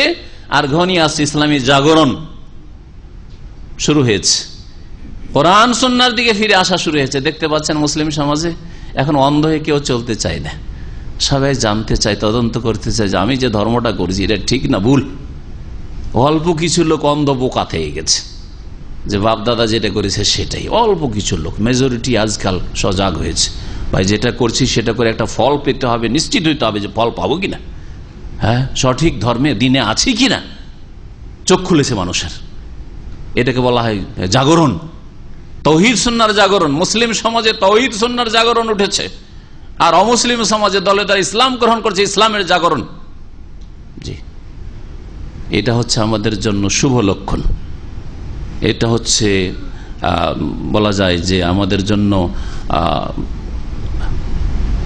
যেটা পূর্বাভাস বলা হয়, যে নবী সাল্লাল্লাহু আলাইহি ওয়াসাল্লামের ওই হাদিসের বাস্তবায়ন হতে যাচ্ছে। লা ইয়াবকা আলা যাহরিল আরদি, নবী সাল্লাল্লাহু আলাইহি ওয়াসাল্লামের সহিহ হাদিস, লা ইয়াবকা আলা যাহরিল আরদি বাইতু মাদারিন ওয়ালা ওয়াবার, এই ভূপৃষ্ঠে কোনো কাঁচা বাড়ি অথবা পাকা বাড়ি থাকবে না। ইল্লা, হ্যাঁ থাকবে, কাঁচা বাড়িও থাকবে, পাকা বাড়ি থাকবে, যে কোনো পাকা বাড়ি হোক আর কাঁচা বাড়ি হোক, সমস্ত বাড়ি ঘরে ইল্লা আদখালাহুল্লাহু কালিমাতাল ইসলাম, ওই কাঁচা পাকা সমস্ত বাড়িতে হ্যাঁ কি ঢুকিয়ে দিবেন আল্লাহ রাব্বুল আলামিন? ইসলামের কালিমা লা ইলাহা ইল্লাল্লাহ আল্লাহ পাক ঢুকিয়ে দেবেন। বেইজ্জি আজিজিন, সসম্মানে সাদরে পড়াশোনা করবে, স্টাডি করবে, আর ইসলাম নিজে থেকেই গ্রহণ করে নেবে, আগে ভাগে ইসলাম গ্রহণ করে নেবে।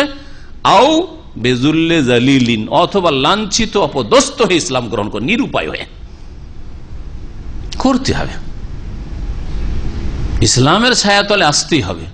আর তারপরে কিছু অবস্থা তৈরি হবে, আর তারপরে কিয়ামত হবে।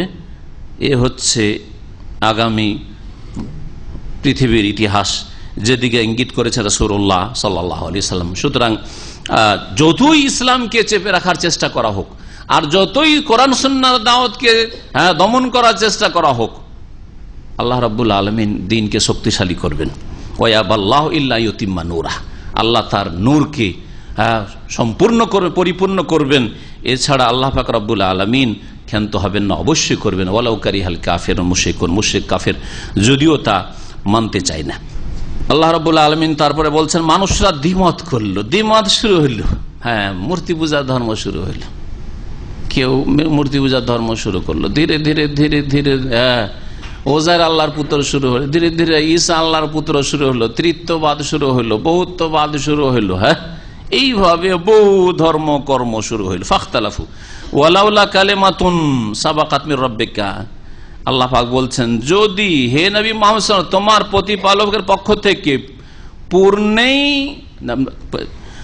প্রতিপালকের পক্ষ থেকে পূর্বেই যদি ঘোষণা না হয়ে যেত, সাবাকাত মির রাব্বিক, তোমার প্রতিপালকের পক্ষ থেকে একটি কথার পূর্ব ঘোষণা যদি না হয়ে যেত, লাকুদিয়া বাইনাহুম, তাহলে তাদের চূড়ান্ত ফয়সালা করে দেওয়া হতো, ফিমা ফিহি ইখতালিফুন, যে সম্পর্কে তারা মতবিরোধে পড়ে রয়েছে, যারা বিভিন্ন মত পোষণ করছে, বিভিন্ন ধর্মকর্ম করছে।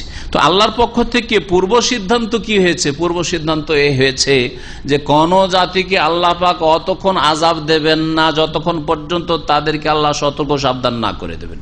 একটি কথা, ওমা কুন্না মুআযযিবিন হাত্তা নাবাসা রাসূলা। আরো আল্লাহ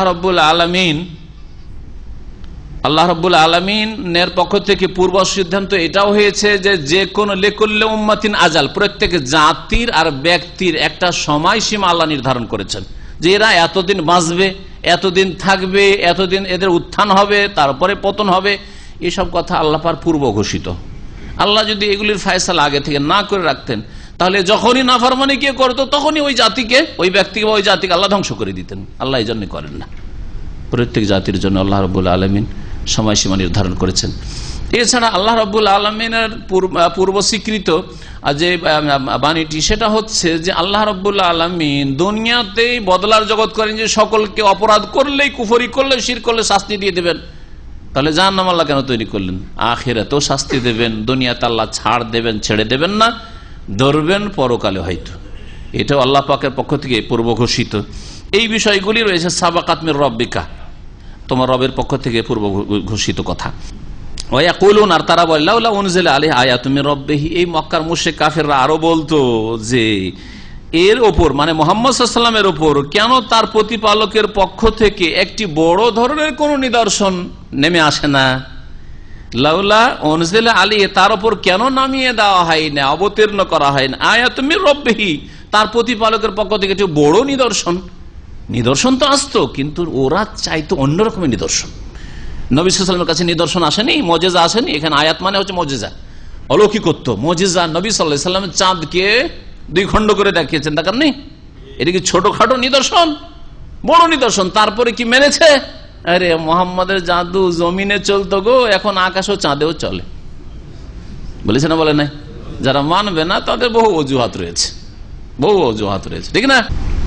এদের উদ্দেশ্য ছিল যে আমরা নিদর্শন কেমন চাই, যেমন সামুদ জাতিকে পাহাড় থেকে একটা উষ্ট্রি দেওয়া হয়েছে, আর গাভীন উষ্ট্রি আসলো 10 মাসের, আর সাথে সাথে বাচ্চা হয়ে গেল, আর তারপরে দুধ পান, গোটা একটা উটনি থেকেই গোটা জাতি দুধ পান করছে, পেট ভরে মন ভরে।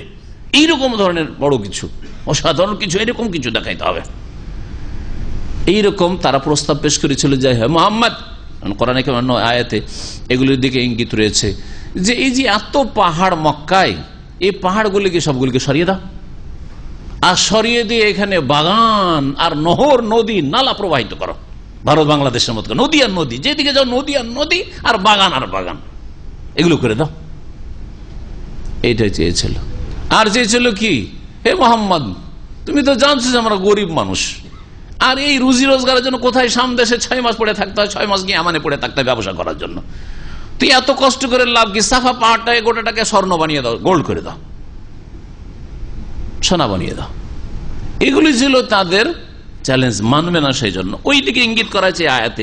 কোন এই কাফের মুশরিকরা বলতো, লাউলা উনজিলা আলাইহি আয়াতুম মির রাব্বি, তার প্রতিপালকের পক্ষ থেকে তার উপর কেন একটি এই ধরনের বড় নিদর্শন আসছে না, মুজিজা আসছে না। ফাকুল, হে নবী বলো, ইন্নামাল গায়বু লিল্লাহ, দেখো অদৃশ্যের জ্ঞান একমাত্র আল্লাহর কাছে আছে। কোন মুজিজা আল্লাহ দেবেন না দেবেন এটা আল্লাহ জানেন, আর মুজিজা পাঠানো এটাও আল্লাহর কাজ।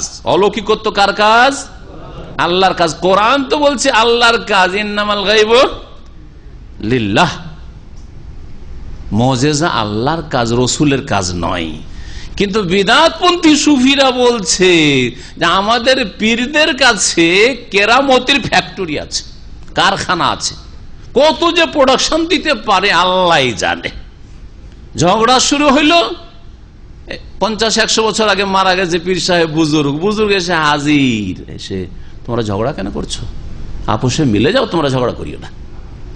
আমার কাছে কিতাব আছে, কেউ যদি দেখতে চান, সবগুলো এগুলো উর্দুতে আছে, সেই জন্য পড়ে পড়ে কম শোনাচ্ছি, কারণ উর্দু থেকে আবার পড়তে হবে, তরজমা করতে হবে। আর যদি চান আপনাদেরকে মাঝে মাঝে এগুলো গুপ্তধন আপনাদের শোনানো দরকার হাতে নাতে, যাতে করে বুঝতে পারেন যে কে হক্কানি আর কে হক মিডিয়া, আহলে হক মিডিয়া না বাতিল মিডিয়া, ভালো করে বুঝতে পারবেন যেগুলো আহলে হক মিডিয়া না বাতিল ভ্রান্ত মিডিয়া, ভালো করে বুঝতে পারবেন। আর ওয়াহে সালাসা থানবী সাহেবের কিতাব, আর তাতেই ঘটনা আছে, জিন্দা হয়ে চলে আসছে ঝগড়া মীমাংসা করার জন্য। আরো কত কি আজব আজব কথা, আজব আজব কথা। এক বেশ্যা মুরিদিনী ছিল, তাজকিরাতুর রশিদ গঙ্গোহী সাহেবের তাজকিরা, মুরিদিনী হয়েছে সে বেশ্যা, কিন্তু ওই পীর সাহেব যে মাঝে মাঝে আসে নজর নিয়াজ নেওয়ার জন্য, দেখছি যে ওই সবাই এসছে, অনেক মহিলারা এসছে, মুরিদিনী এসছে, কিন্তু এই মুরিদিনী কেন আসেনি। আবার মনেও রেখেছে কে আসছে না আসছে, কারণ মহিলা তো মনে রাখতে হবে, পুরুষ হলে তো মনে থাকতো না। তারপর ইনকাম সোর্স যে, সুতরাং মনে থাকবে। তো ভারতের ঘটনা, জি, তো বলছে যে অমুক কোথায়, বলছে অমুক আসলে যেহেতু সে তো আসলে বেশ্যা, দেহ ব্যবসা করে, সেই জন্য আপনার সামনে আসতে খুব লজ্জা পায়, আসতে চাই না, যে কি লজ্জায় আমি মুখ দেখাবো, কি লজ্জায় আমি মুখ দেখাবো, এই জন্য সেই মহিলা আসে নাই। তখন বলছে আরে ওই এত কেন পেরেশান হতে, করনেওয়ালা আর করনেওয়ালা কোন হে, ও তো ওহি হে, করনেওয়ালা আর করনেওয়ালা কোন, ও তো ওহি হে, বুঝলেন কথা। আরে তুমি কি করেছো, তুমি করেছে এই কাজ, করনেওয়ালা যে করছে আর যে করাচ্ছে, অর্থাৎ যে বেশ্যা আর বেশ্যার কাছে যারা আসছে বেশ্যাখানায়, তারা তো এই কাজ করে না, এই অপরাধ কে করছে, ও তো ওহি হয়, নাউজুবিল্লাহ। বোঝা গেছে ওয়াহদাতুল ওজুদ, ওয়াহদাতুল ওজুদ, হ্যাঁ, ওয়াহদাতুল ওজুদের ব্যাখ্যা এখানে আছে, যে আল্লাহ তো সবকিছুই, যে করছে সেও নাকি তাদের আল্লাহ, যে করাচ্ছে সেও নাকি আল্লাহ, আউযুবিল্লাহ। এগুলো হচ্ছে আহলে হক মিডিয়ার আকীদা আর তাদের ধর্মকর্ম আর তাদের কিতাবের কথা, যেমন তেমন কিতাব নয়, এত বড় বড় ওদের কিতাব এগুলো। জি, তো বলছিলাম যে এদের কেরামতি, সুবহানাল্লাহ, এদের কেরামতি কত যে কেরামতি, আর সবগুলি কেরামতি আবার ভারতে চলে গেছে, সুবহানাল্লাহ। ভারতের যেমন তেমন গুণ নাই, সব কেরামতি ভারতে, আরব দেশে কোনো কেরামতি খুঁজে পাওয়া যায় না। মরুভূমি তো কোথায় পাবেন কেরামতি খুঁজে, মরুভূমিতে পেট্রোল আসলো কিন্তু কেরামতির ফ্যাক্টরি আসলো না, সব ভারতে চলে গেছে। আর ভারতে সবচেয়ে বেশি ভাগ পেয়েছে বাংলাদেশ, কারণ পীরেরা ভারত দেখলো ভারতের চাইতে বেশি বাংলাদেশে উর্বর শক্তি বেশি, জমিন ভালো এখানকার, হ্যাঁ, এখানকার ফলন ভালো, আর এখানকার লোকের মনও ভালো বাঙালিদের। এরা হুজুর যদি লেবাস পোশাক পরে আসে তো দান খায়রে তার নজর নিয়াজের অভাব থাকে, ইনকামের অভাব থাকে না। জৌনপুর ছেড়ে চলে গেছে বাংলাদেশ, ভারত ছেড়ে, সবগুলি ভারত ছেড়ে কোথায়, কে ইউপির কোথায়, কোথাকার পাঞ্জাব, আর কোথায় পাকিস্তান, সবগুলি চলে গেছে ওই বাংলার জমিনে। বাংলার জমিনে সবচেয়ে বেশি পীরতন্ত্র জোরদার, কারণ এখানে দেখেছি যে তাদের আবেগ নিয়ে খেলা করা যাবে, হ্যাঁ, ধর্মের নামে কিছু ইনকাম করা বেশি যাবে, বেশি ইনকাম হবে এই এলাকায়। এগুলো সত্য কথা, কোনো বাড়াবাড়ি কথা বলছি না, আমার অভ্যাসে নেই কোনো বাড়াবাড়ি কথা বলার। আপনি গনে দেখবেন যে ভারতের অন্য স্টেটে কতটা পীর আছে আর বাংলাদেশে কত পীর আছে। গোটা ভারতে 25টা স্টেট বা তার বেশি, তার মধ্যে পশ্চিমবঙ্গে কত পীর আছে আর অন্য স্টেটে কত পীর আছে, দেখবেন যে পশ্চিমবঙ্গে বেশি পীর আছে। জি, আল্লাহ রাব্বুল আলামিন হেফাজত করেন এদের অনিষ্ট থেকে। আল্লাহ পাক আমাদের ঈমান আমলের হেফাজতে তৌফিক দান করেন। আল্লাহ রাব্বুল আলামিন তো বলছেন যে হে নবী তুমি বলো ইন্নামাল গায়বু লিল্লাহ, মুজিজা তুমি কোত্থেকে এনে দেখাবে, এই গায়বের চাবিকাঠি তো আল্লাহর কাছে। ফান্তাজিরু, সুতরাং তোমরা অপেক্ষা করো, মানবে না, চ্যালেঞ্জ করবে, শুধু অপেক্ষা করো আল্লাহর রাজ। ইন্নী মাকুম মিনাল মুনতাজিরিন, আমিও তোমাদের সাথে অপেক্ষায় রয়েছি, প্রতীক্ষা রয়েছি। দেখো পরিণাম কার সাথ দেয়, শুভ পরিণাম কার হয় আর কুপরিণাম কার হয় দেখো। ওয়াইজা আযাকনান নাস রাহমাতান মিন বাদি দাররা মাসাতহুম। আল্লাহ রাব্বুল আলামিন এখান থেকে মানুষের বদ স্বভাবের কথা বলছেন, যে মানুষকে আল্লাহ রাব্বুল আলামিন যখন দয়া দেন, অনুগ্রহ করেন, তখন মানুষ অবাধ্য হয়ে যায়। ওয়াইজা আযাকনান নাস রাহমা মিন বাদি দাররা, আর যখন মানব জাতিকে আমি অনুগ্রহ আস্বাদন করাই, মিন বাদি দাররা অনিষ্টের পরে, কষ্টের পরে, বিপদ আপদের পরে, মাসাতহুম যা তাদেরকে স্পর্শ করে থাকে, ইযা লাহুম মাকরুন ফি আয়াতিনা, তখন তাদের কূট কৌশল শুরু হয়ে যায় আমার আয়াত সমূহ সম্পর্কে, আমার বিধানাবলী সম্পর্কে। আল্লাহ রাব্বুল আলামিনের বিধান তখন মানতে চাই না। তাদের কৌশল কাফেরদের ক্ষেত্রে বলা যেতে পারে অস্বীকার করা। যখন তাদের দুঃখ আসে তখন আল্লাহকে ডাকা শুরু করে, কাফেররা এরকম করত। যখন সুখ চলে আসে তখন আবার শিরিক করা শুরু করে। তো আল্লাহ রাব্বুল দিনকে অস্বীকার করা এইরকম মুসলিম জীবনে দেখেন, কাফেরদের কথা বলা, মুসলিমদের কথা দেখেন, মুসলিমরা যখন দুঃখে পড়ে তখন নামাজ রোজা শুরু করে দেয়, করে না? ছেলেটা অসুস্থ আছে, নামাজ ধরে নিয়েছে। বালা মুসিবত, বাড়িতে খুব বালা মুসিবত এসছে, মসজিদ ধরে নিয়েছে। হ্যাঁ, মা মারা গেছে, বাপ মারা গেছে, কয়েকটা দিন খুব নামাজ ধরলো, খুব কান্নাকাটি আর নামাজ আর দোয়া দেখেন। হ্যাঁ, আর তারপরে খবরই নেই, একক তো নামাজ নেই, ব্যাস 2-4 দিন 10 দিন 20 দিন যা হয় করলো, সুখ আসলেই ভুলে যায়। তো এইখানে এটাকে মাকর বলা হয়েছে। কুলিল্লাহু আসরাউ মাকরান, হে নবী তুমি বলে দাও যে আল্লাহ রাব্বুল আলামিন তার কৌশলে, আল্লাহর ক্ষেত্রে উত্তম কৌশল বলবেন, কারণ আল্লাহ রাব্বুল আলামিন, মাকরটা কয়েক অর্থে ব্যবহার হয়। মাকর মানে কৌশল হয়, মাকর মানে হয় ছলনা হয়, মাকর মানে ষড়যন্ত্র হয়। তো আল্লাহ রাব্বু, কিছু ভাষা আছে বাংলার যেগুলি আল্লাহর ক্ষেত্রে আল্লাহর শানের খেলাফ, আল্লাহ সেটা করেন না। ধোঁকাবাজি, হ্যাঁ, ক্ষতি করা, ছলনা ইত্যাদি, এসব চক্রান্ত এগুলো চলে না। আল্লাহ রাব্বুল আলামিন কৌশলের ক্ষেত্রে ক্ষিপ্র গতি সম্পন্ন, আসরা ইসম তাজদিলের শেখা। আল্লাহ রাব্বুল কৌশলের ক্ষেত্রে আল্লাহ রাব্বুল অধিক দ্রুত, আল্লাহর কৌশল খুব দ্রুত হয়ে থাকে। আল্লাহর কৌশল করার জন্য অনেক সময় লাগে না। কোন ব্যক্তি কারো সম্পর্কে কৌশল করলে অনেক সময় লাগাইতে হয়, এই দিক সেদিক করে, তখন হয়তো সাকসেস হইল না। কিন্তু আল্লাহ রাব্বুল আলামিন কৌশল, অর্থাৎ আল্লাহ রাব্বুল আলামিনের ক্ষমতার বাইরে যেতে পারবে না, ধরা খাবে। ইন্না রাসূলানা ইয়াকতুবুনা মা তামকুরুন, যেসব তোমরা কূট কৌশল করছো সেসব তোমাদের আমার দূতগণ লিখতে আছেন। আল্লাহ পাক বলেছেন আমার দূতগণ মানে মালায়েকা ফেরেশতারা লিখতে আছে। হুয়াল্লাযী ইউসাইয়িরুকুম ফিল বাররি ওয়াল বাহর, আল্লাহ সেই সত্তা যিনি তোমাদেরকে পরিচালিত করেন, ফিল বাররি স্থলে, ওয়াল বাহরে আর জলে, পানিপথে। আল্লাহ রাব্বুল তোমাদেরকে চলার তৌফিক শক্তি দিয়েছেন, স্থলের বিভিন্ন বাহন আল্লাহ দিয়েছেন, যুগে যুগে আল্লাহ বিভিন্ন রকমের বাহনে আল্লাহ পাক উন্নতি দিয়েছেন। ওয়াল বাহরে এবং সমুদ্র পথে, হাত্তা ইযা কুনতুম ফিল ফুলকি ওয়া জারাইনা বিহিম বিরিহিন তাইয়্যিবা, এমনকি তোমরা যখন জলজাহাজে থাকো, ফিল ফুলক ওয়া জারাইনা বিহিম, আর সেগুলি চলমান হয়, বেহিম তাদেরকে নিয়ে, বেরিহিন তাইয়্যিবা সুন্দর বায়ুর দ্বারা। সুন্দর বায়ু মানে অনুকূল বায়ু, ভালো বাতাস। নৌকার ক্ষেত্রে, জাহাজের ক্ষেত্রে ভালো বাতাস কোনটা? যেটা অনুকূলে, যেটা আপনার গন্তব্যস্থানের দিকে যাওয়ার ক্ষেত্রে বাধা সৃষ্টি না করে বা বিলম্বের কারণ না হয়, জাহাজ চালাতে সহজ হয়, নৌকা চালাতে, ডিঙ্গি চালাতে সহজ হয়, এটাকে বোঝানো রিহিন তাইয়্যিবা বলা হয়েছে। ওয়াফারিহু বিহা, আর যখন আপন গতিতে মনের মতো চলছেন আপনি নৌকোতে বা জাহাজে, লঞ্চে, তখন আনন্দ হয় কি হয় না? পানিপথে সফর করতে খুব আনন্দও লাগে, মজাও লাগে যারা চড়েছেন।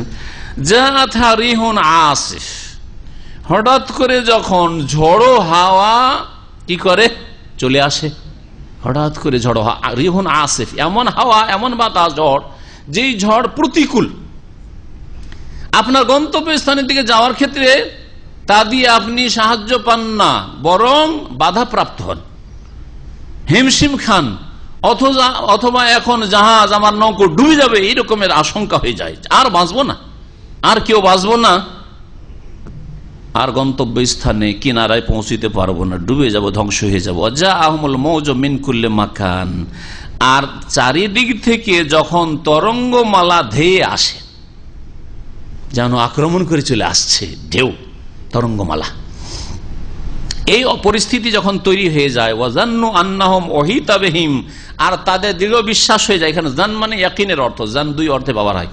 সন্দেহ ওর ক্ষেত্রে ব্যবহার হয়, ফাজান্না মানে ওর ধারণা, ধারণার ক্ষেত্রে ব্যবহার হয়, আর ইয়াকিন নিশ্চিতের ক্ষেত্রেও ব্যবহার হয়ে থাকে। আর যখন নিশ্চিত হয়ে যায় যে আন্নাহুম উহিতা বিহিম, তারা পরিবেষ্টিত হয়েছে, তাদেরকে বিপদে ঘিরে ফেলেছে, আর বাঁচবে না, হয়তো ডুবে মরতে হবে, তখন কাফের মুশরিকেরা কি করতো? দাউল্লাহ মুখলিসিন আল্লাহুদ্দিন, তখন আল্লাহকে তারা ডাকতো তার জন্য তাদের আনুগত্যকে নিখুঁত নির্ভেজাল করে এক আল্লাহকে ডাকা শুরু করতো। তখন আল্লাহ, উজ্জা, মান্নাত, হোবাল ওদেরকে ডাকতো না। কারা? মক্কার মুশরিকেরা। তাহলে মক্কার মুশরিকেরা যখন এইরকম বড় বিপদ ঘনিয়ে আসতো তাদের, তখন কাকে ডাকতো? একমাত্র আল্লাহকে। তৌহিদবাদী হয়ে যেত। আর যখন সুখে থাকতো তখন কি করত? মূর্তি পূজা করত, মূর্তি পূজা করত। মূর্তি রাস্তাঘাটে পাবো কি পাবো না, এই জন্য আরব মুশরিকেরা ছাতুর মূর্তি তৈরি করত, ছাতু সেনে মূর্তি তৈরি করত।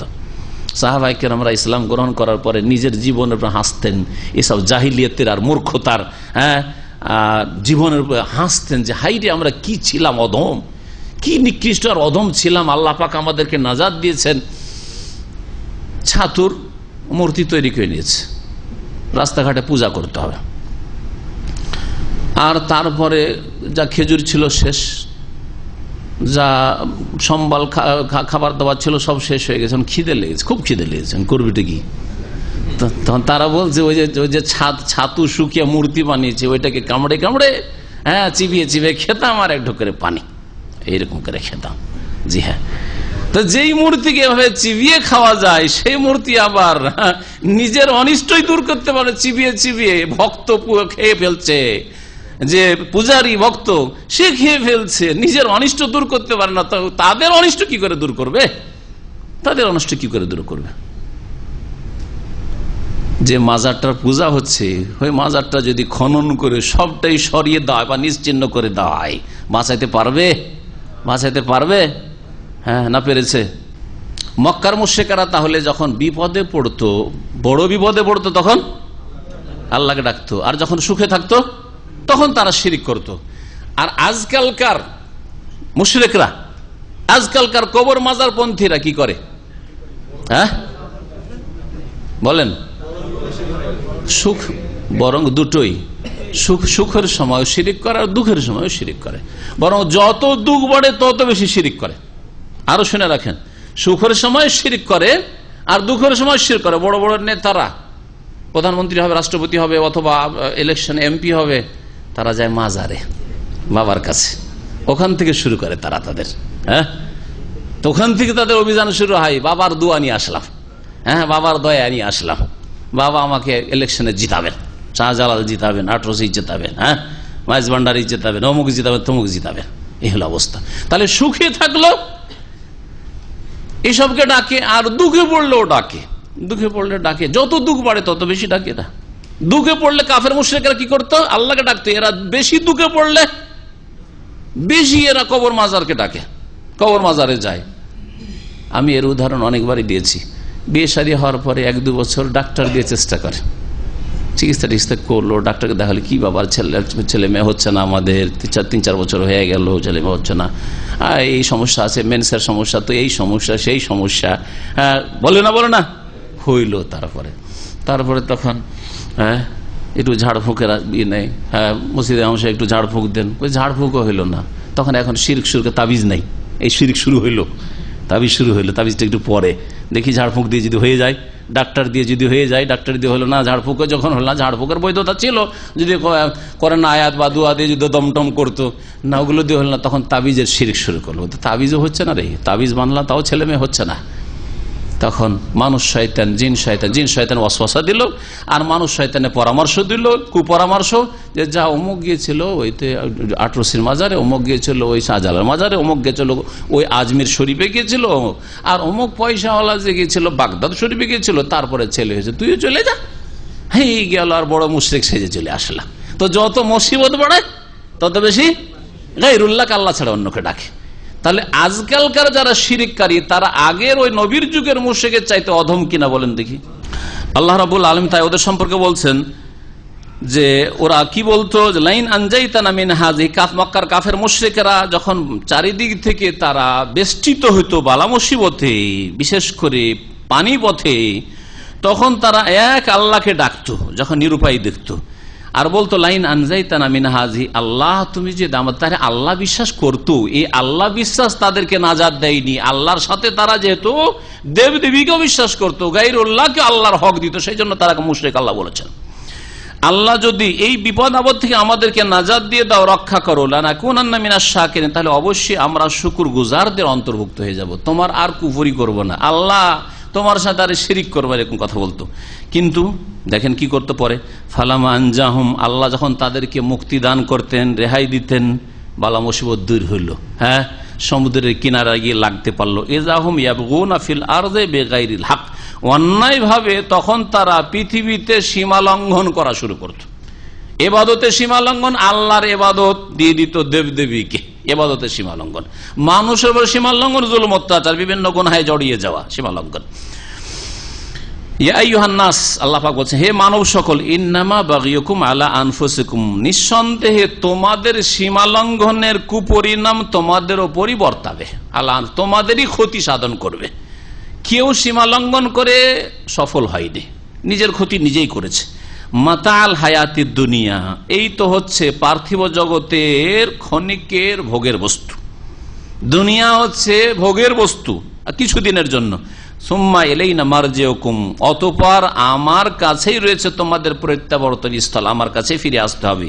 ফানুনাব্বিউকুম বিমা কুনতুম তা'মালুন, তোমরা যা কিছু পৃথিবীতে করতে সে সম্পর্কে নিঃসন্দেহে আমি তোমাদেরকে জানিয়ে দেব। ইন্নামা মাসালুল হায়াতিদ দুনিয়া কামাইন আনজাল্লাহু মিনাস সামাই ফাখতালাতা বিহি নাবাতুল আরদ। এই আয়াতে আল্লাহ রাব্বুল আলামিন দুনিয়ার একটা উত্তম দৃষ্টান্ত পেশ করেছেন। দুনিয়াটা কেমন, মানুষের লাইফ, মানুষের জীবনটা কেমন। মানুষের জীবন, ব্যক্তি জীবন ধরেন, অথবা আপনার বাড়ি ঘর, হ্যাঁ, গাড়ি নারী, হ্যাঁ, আর ভোগের সামগ্রী, নেতৃত্ব, গদি ইত্যাদি যা কিছু ধরেন, ধন সম্পদ, সবকে ধরে নেন আপনি। দুনিয়া এবং দুনিয়ার নিয়ামতের দৃষ্টান্ত আল্লাহ পেশ করেছেন সুন্দর। কেমন? ইন্নামা মাসালুল হায়াতিদ দুনিয়া, নিঃসন্দেহে পার্থিব জগতের দৃষ্টান্ত হচ্ছে কামাইন, পানির মতো, বৃষ্টির মতো। এখানে পানি মানে বৃষ্টি, আকাশ থেকে আল্লাহ পাক আনজালনাহু মিনাস সামা, আকাশ থেকে, উপর থেকে আমি আল্লাহ বর্ষণ করি, ফাখতালাতা বিহি নাবাতুল আরদ, আর তার সাথে একাকার হয়ে যায়, ফাখতালাতা বিহি মানে বিল মা, ওই পানির সাথে একাকার হয়ে যায় জমিনের উদ্ভিদগুলি, জমিনের যত গাছপালা উদ্ভিদ রয়েছে সব একাকার হয়ে যায়, মিশে যায়। মিশে যায় মানে ওই পানির মাধ্যমে সেগুলি ঘন হয়ে সবুজ করে দেয় পৃথিবীকে, এটা বোঝানো হয়েছে। শাব্দিক অর্থ প্রথম করলাম ইখতালাতা বিহি নাবাতুল আরদ, একাকার হয়ে যাওয়া, মিশে যাওয়া, আর এর অর্থ হচ্ছে ঘন ফসল বিশিষ্ট ভূমিতে পরিণত হওয়া। খালি শূন্য জমিন ছিল, সাদা হয়েছিল, মাটি এত শক্ত ছিল যে হাল চাষ হইতো না, চাষ করা যেত না, চাষের যোগ্য ছিল না। কিন্তু আল্লাহ যখন বৃষ্টি বর্ষণ করেন, এই শুকনো জমিন, এঁটেল মাটি কি হয়ে যায়? সবুজ হয়ে যায়, ঘন বিশিষ্ট ফসলে আর গাছে। তারপরে আল্লাহ বলছেন যা থেকে এইগুলির, এই ফসল আর ফলের গাছ, এগুলির উদ্দেশ্য কি? আল্লাহ বলছেন মিম্মা ইয়াকুলুন নাস ওয়াল আনাম, যা থেকে মানব জাতীয় ভক্ষণ করে, ওয়াল আনআম, আর চতুষ্পদ জন্তুগুলিও ভক্ষণ করে।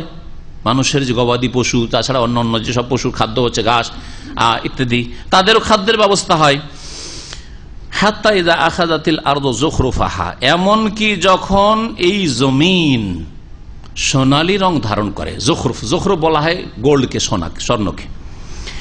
তো আল্লাহ পাক এমন কি যখন জমিন কি হয়ে যায়, আখাযাতিল আরদু যুখরুফাহা মানে সোনালী রং ধারণ করে, ওয়াযায়্যানা, তার শোভা মণ্ডিত হয়ে যায়, সুসজ্জিত হয়ে যায়, সবুজ, এত সুন্দর লাগছে, এত সুন্দর লাগছে। দেখেন এখানকার জমিন, দেখেন দেখতেই ভালো লাগছে না, শুধু বালি আর বালি, না হলে পাহাড় আর পাহাড়, হ্যাঁ, না হলে মাটি আর মাটি। যে জায়গায় হয়তো কোনো কোনো জায়গায় মাটি আছে, লাল মাটি আছে, মাটি আর মাটি কিছুই নেই, সাদা হয়ে আছে বা লাল হয়ে আছে। কিন্তু যখন ফসলের সময় দেশে যাবেন, বাড়ি থেকে বেরোলে যেদিকে নজর দেন সবুজ আর সবুজ, হ্যাঁ, হয় গাছ আর নয় ফসল, তাই না? উদ্ভিদে ভরা, কত সুন্দর লাগে এই দৃশ্য, কত সুন্দর লাগে দৃশ্য। যেসব শহরকে গাছ দিয়ে সাজিয়ে রেখেছে, কত সুন্দর লাগছে ওই শহরটা, লাগছে না? লাগছে না? তাহলে মানুষের জন্য এটা শোভা। তাই আল্লাহ রাব্বুল এই দুটি শব্দ এখানে ব্যবহার করেছেন যে জমিনে যখন ফসলের গাছপালা হয়, ফলমূলের গাছ হয়, তখন কি হয়ে যায়? সেটা কি হয়ে যায়? আখাযাতিল আরযু যুখরুফাহা, জমিন তখন সোনালী রং ধারণ করে। আর কি হয়ে যায়? ওয়াযায়্যানাত, আর শোভামণ্ডিত হয়ে যায়, সৌন্দর্য হয়ে যায়। ওয়াযান্না আহলুহা আন্নাহুম কাদিরুন আলাইহা, আর জমির মালিকরা ধারণা করে যে তারা এগুলির ওপর সক্ষম হয়ে পড়েছে। অর্থাৎ এই ফসল আর এই ফল বাড়িতে নিয়ে আসা আমাদের হাতের মুঠে। এখন লিচু পাকতে যাচ্ছে, আম পাকতে যাচ্ছে, বা আম এখন বিক্রি করার যোগ্য হয়েই গেছে, অথবা ফসল এই যে দেখো ধানের শীষ, গমের শীষ হয়ে গেছে, এই কয়েকদিনের মধ্যে আমরা ধান কেটে মেরে নিয়ে আসবো আর গম কেটে মেরে নিয়ে আসবো। ওয়াযান্না আহলুহা আন্নাহুম কাদিরুন আলাইহা, হয় কি হয় না? ফসল সম্পর্কে বা ফলমূলের গাছ সম্পর্কে এইরকমই ধারণা হয় চাষিদের। তখন হঠাৎ করে কি হয়?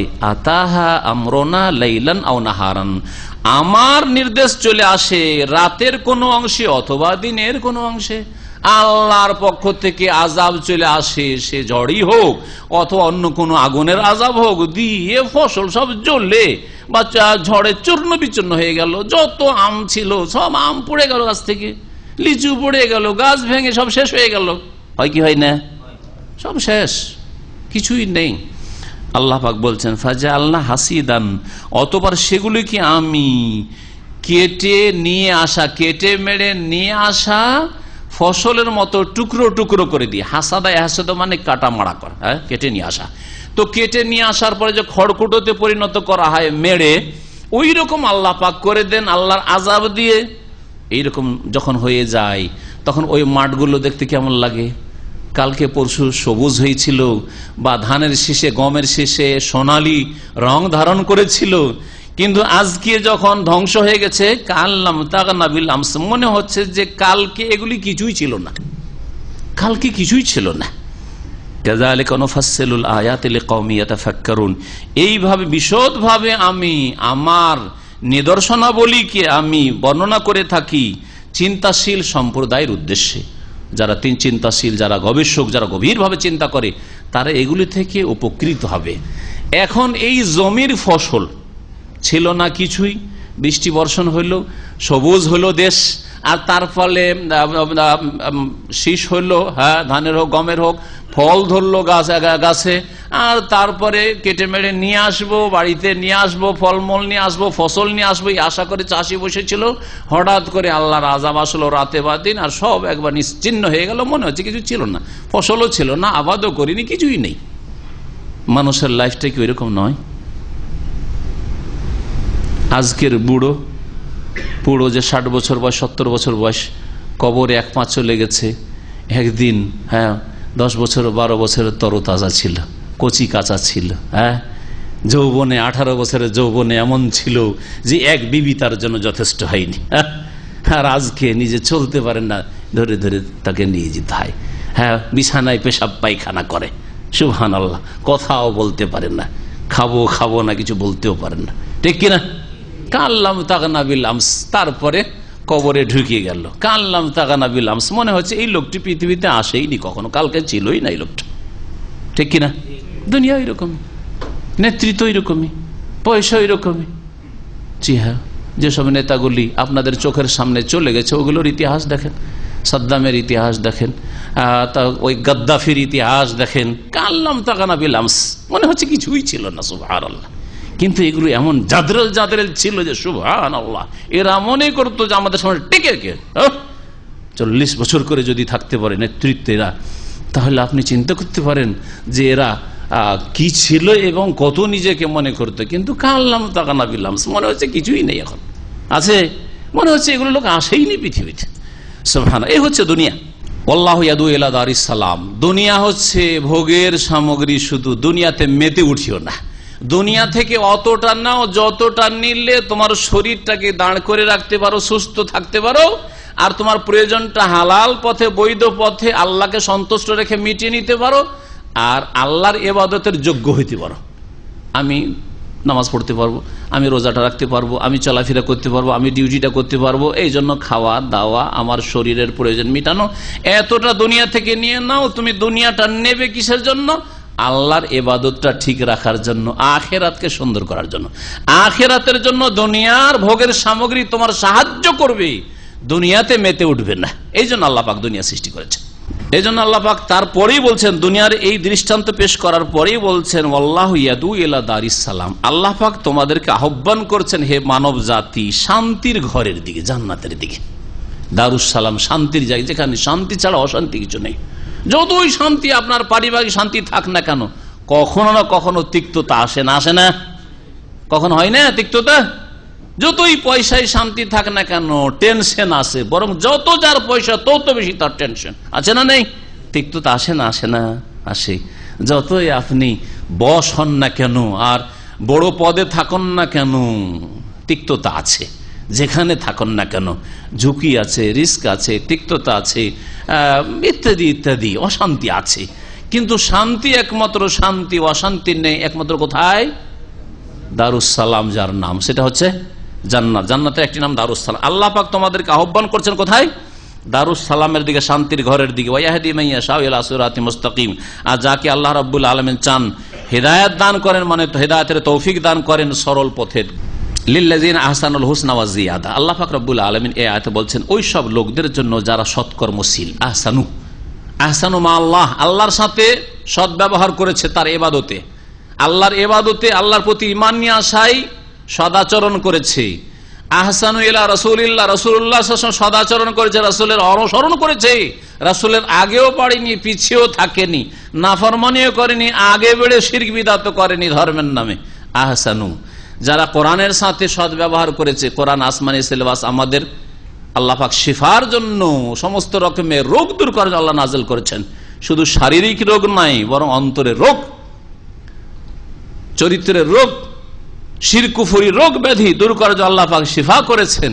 কোরআনের সাথে যারা ইহসান করলো, যারা আল্লাহর মাখলুকের সাথে ইহসান করলো, যারা বাপ মায়ের সাথে ইহসান করলো, ওয়াবিল ওয়ালিদাইন ইহসান। আহসান কথাটি অত্যন্ত ব্যাপক। যেই ব্যক্তি ইহসান করতে পারবে তার জন্য অবশ্যই জান্নাতও রয়েছে আর অতিরিক্ত রয়েছে, আল্লাহ পাক বলছেন এই আয়াতে। আর ইহসান কেমন করে করতে হবে ওইদিকে ইঙ্গিত করতে গিয়ে সংক্ষেপে বললাম যে আল্লাহ থেকে শুরু করবেন।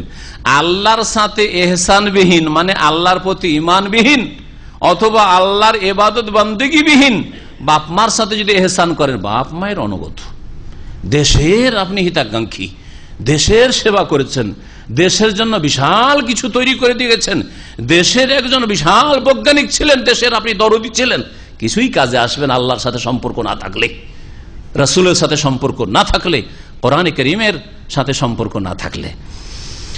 আল্লাহ পাক বলেছেন লিল্লাযিনা আহসানু, ওই সব লোকদের জন্য যারা ইহসান করেছে, সদ্ব্যবহার করেছে, যারা সদাচরণ করেছে, যারা সৎকর্মশীল হয়েছে, তাদের জন্য কি রয়েছে? আল হুসনা রয়েছে। তাহলে আল হুসনাটা হচ্ছে মুবতাদা, আল হুসনা লিল্লাযিনা আহসানু আসলে ছিল। আল হুসনা জান্নাতের একটি নাম। আল হুসনা কল্যাণ আর কল্যাণ, ভালো আর ভালো, হুসনা মানে ভালো, হ্যাঁ, হাসান থেকে। তো জান্নাত রয়েছে ওই সব লোকদের জন্য যারা সদাচরণ করেছে, ওয়াজিয়াদা, এবং এই জান্নাতের সাথে সাথে আরো অতিরিক্ত রয়েছে, ফাও রয়েছে। এই জিয়াদাটা কি জিনিস, এই সম্পর্কে দুটি মত রয়েছে তাফসীরকারদের। একটি শোনাই, একটি হচ্ছে হিয়া তাযঈফু সাওয়াবিল আমালি বিল হাসানাতে আশরা আমসালিহা ইলা 700 যায়ফিন ওয়া জিয়াদাতান আলা যালিকা আইদান। আল্লামা মুফাসসির ইবনে কাসির রাহমাতুল্লাহ আলাইহি বলছেন যে আল্লাহ পাক সৎকর্মশীলদেরকে যারা ইহসান করবে তাদের জন্য হুসনা জান্নাতও রেখেছেন আর জিয়াদা আরো অতিরিক্ত রেখেছেন। অতিরিক্তটা কি?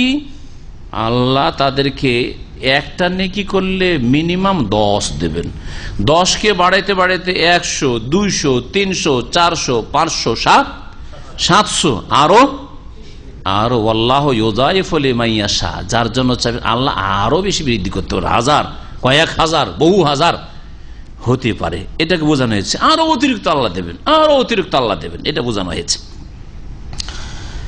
আর দ্বিতীয় তাফসীর যেই তাফসির আবু বকর সিদ্দিক করেছেন, সাহাবায়ে কেরামদের কয়েকজনের নাম গোনাচ্ছি, হুযায়ফা করেছেন, আব্দুল্লাহ বিন আব্বাস করেছেন, এই কয়েকজন সাহাবী। তাবেঈনদের মধ্যে সাঈদ বিন মুসাইয়্যিব প্রখ্যাত তাবেঈ করেছেন, আব্দুর রহমান আবি লাইলা করেছেন, আব্দুর রহমান সাইদ মুজাহিদ করেছেন, ইকরামা করেছেন, আমের করেছেন, আতা করেছেন, দাহাক, হাসান, কাতাদা, এইরকম বহু মুফাসসিরিনগণ এই তাফসীর করেছেন, যেই তাফসীরটি খুব প্রসিদ্ধ।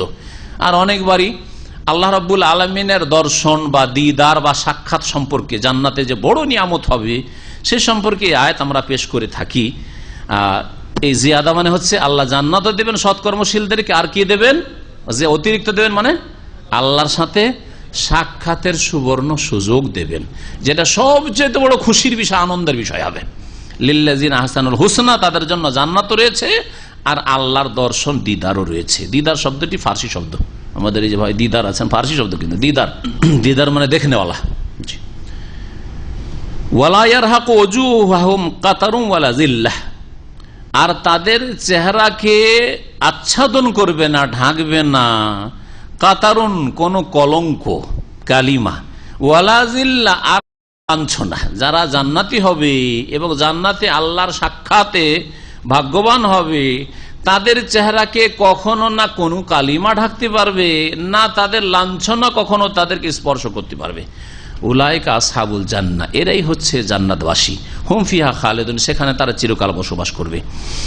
ওয়াল্লাযিনা কাসাবুস সাইয়্যাত, আর ওই সব লোকেরা যারা পাপ কার্য অর্জন করেছে, পাপের কাজ করেছে, পাপ অর্জন করেছে, অন্যায় কাজ করেছে, আকীদায়, ইবাদতে, আখলাকে, যারা গুনহার কাজ করেছে, তাদের আল্লাহ কি করবেন, জাযাউ সাইয়্যাতিন বিমিসলিহা, পাপের বদলা তার অনুরূপ আল্লাহ দেবেন। এখানে আল্লাহ কিন্তু জিয়াদা দেবেন না। কত রহম আল্লাহ পাকের, কত দয়া চিন্তা করে। একটা গুনাহ করেছেন, একটি গুনাহ লিখা হবে, 10 করবেন না আল্লাহ, 10ই করবেন না, তাহলে 100, 200, 500 তো দূরের কথা, ঠিক না?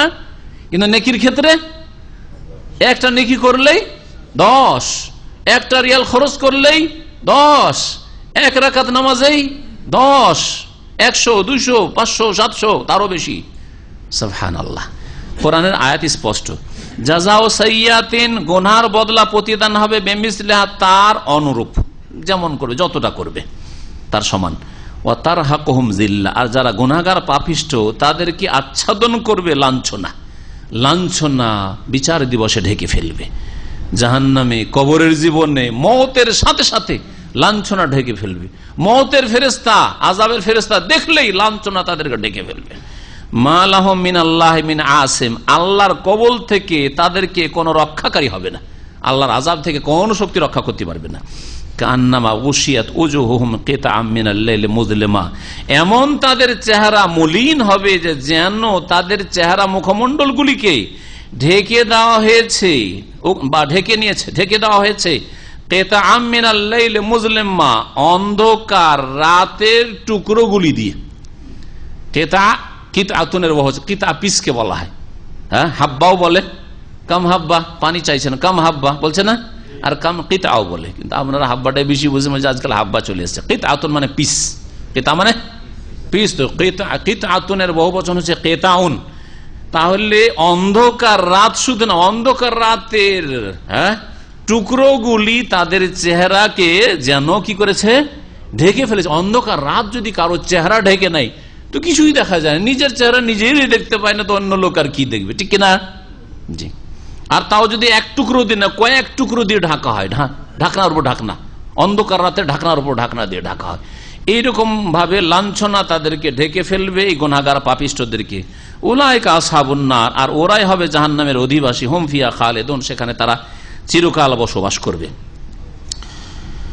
আল্লাহ রাব্বুল আলামিনকে যে বান্দারা দেখবে, এই ক্ষেত্রে অনেকগুলি হাদিস রয়েছে। একটি হাদিস আপনাদেরকে শোনাই।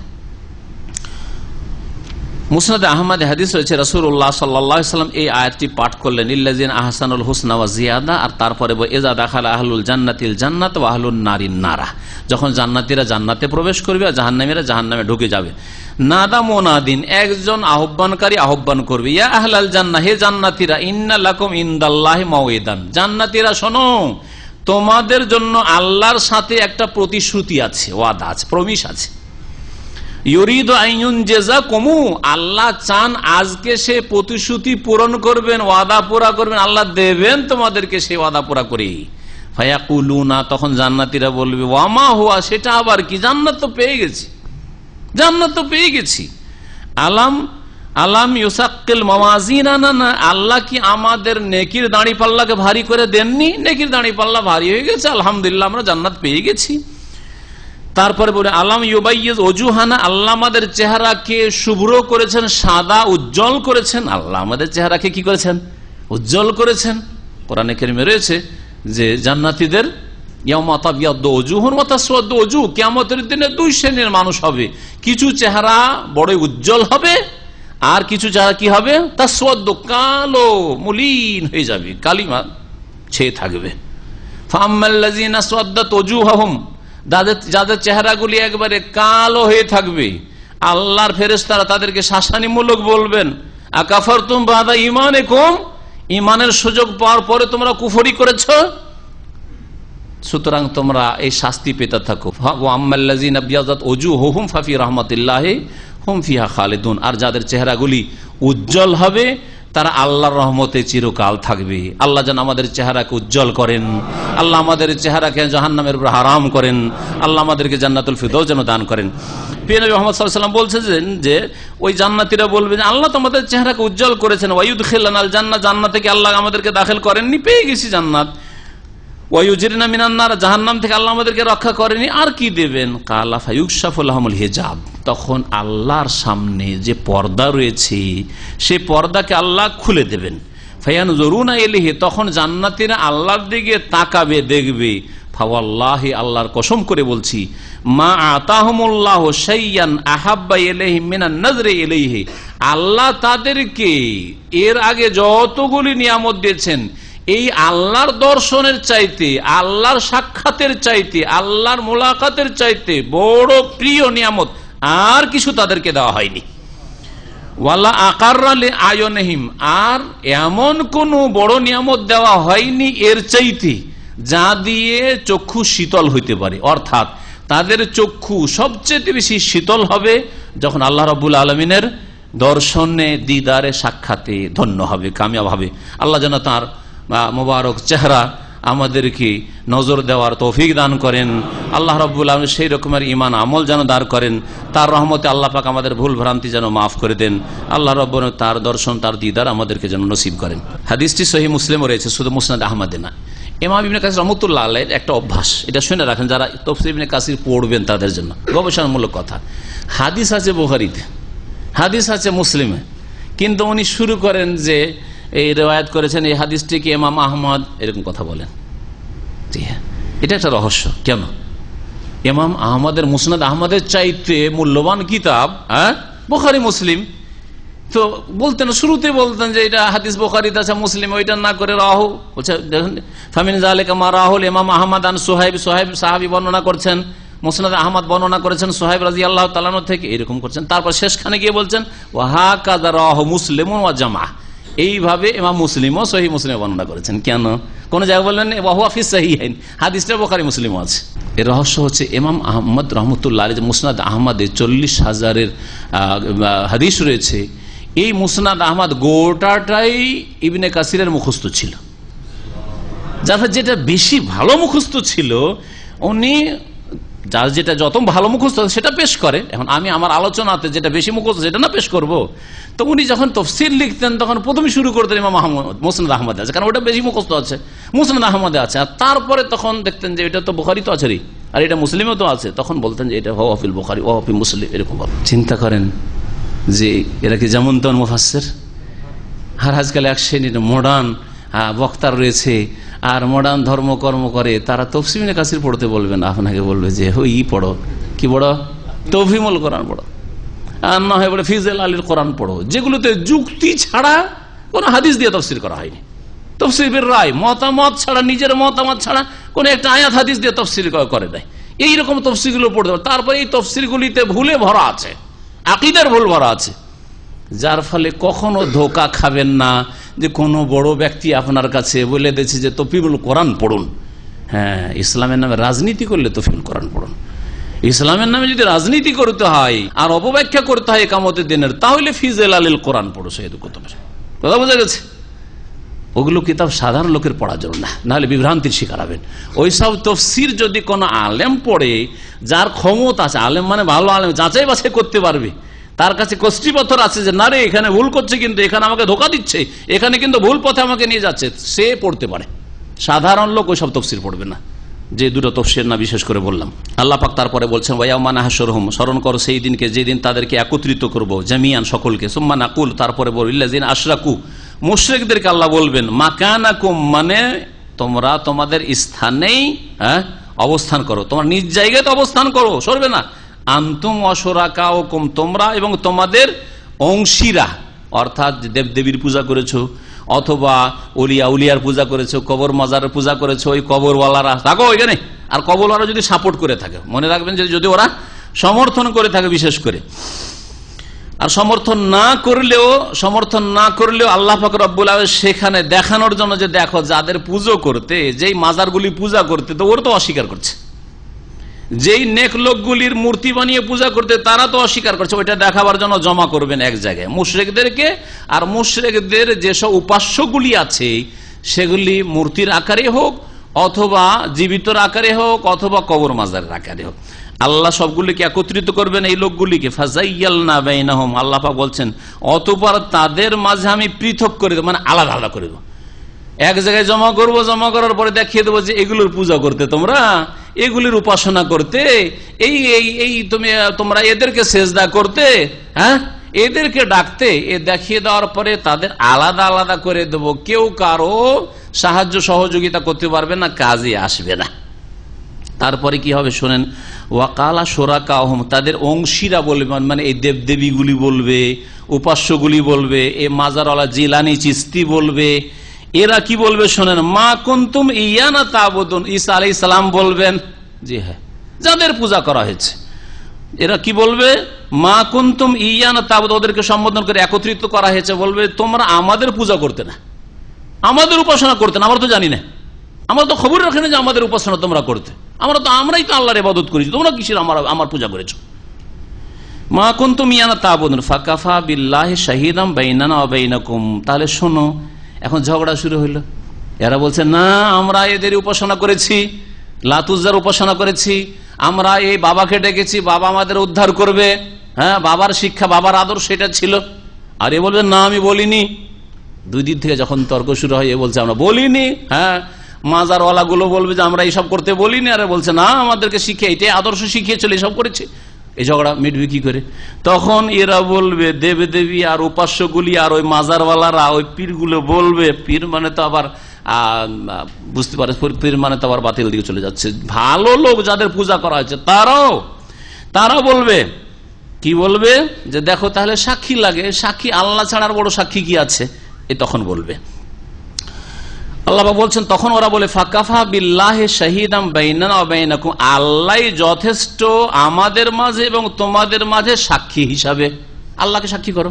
আল্লাহ যদি বলেন যে আমরা পূজা করতে বলেছি কবর মাজারের, আর আমরা এইসব মূর্তির পূজা করতে বলেছি, লাতুজ্জা, আমরা ভালো মানুষ ছিল এককালে, এগুলো সব মানুষ ছিল, নূহ আলাইহিস সালামের যুগের কথা, নূহ আলাইহিস সালামের যুগে এগুলো সব নেক লোক ছিল, কিন্তু ওদের মূর্তি বানিয়ে পূজা শুরু হয়েছে। ওরা সকলে বলবে যে আল্লাহই সাক্ষী, আল্লাহ বলুক। আল্লাহ যদি বলে যে আমরা বলেছি তোমাদেরকে এগুলো করতে, তাহলে আমরা আসামি, আমরা জাহান্নামে যাব।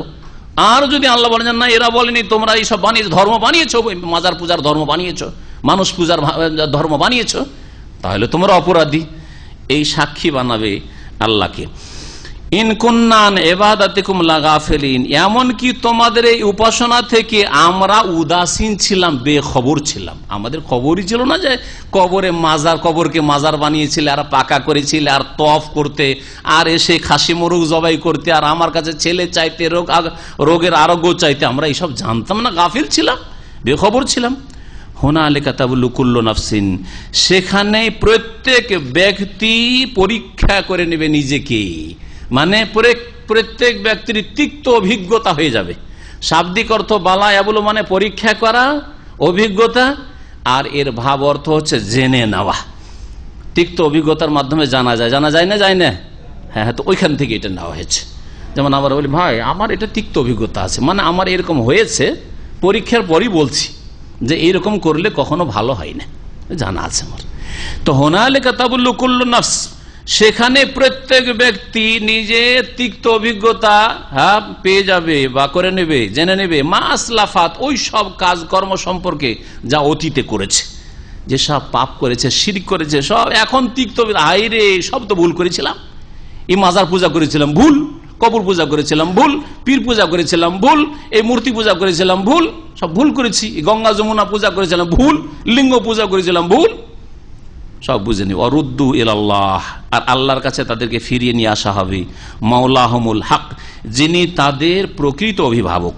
ওয়াদাল্লা আনহুম মা কানু ইফতারুন, আর তারা যা রচনা করত, এই যে দেবদেবী রচনা করেছে, উপাস্য রচনা করেছে, পীর রচনা করেছে, এগুলো সব উধাও হয়ে যায়। মাজার রচনা করেছে, এটা হচ্ছে খাজা বাবা, এটা হচ্ছে গৌসুল আজম, এটা হচ্ছে গরিবের দাতা গরিব নামাজ, এটা হচ্ছে দস্তগীর, এটা হচ্ছে পিরানে পীর, সব উধাও হয়ে যাবে, তাদের থেকে সরে যাবে।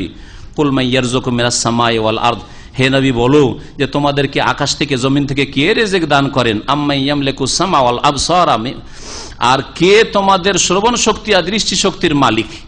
হ্যাঁ, আল্লাহ ছাড়া কি অন্য কোনো মালিক রয়েছে?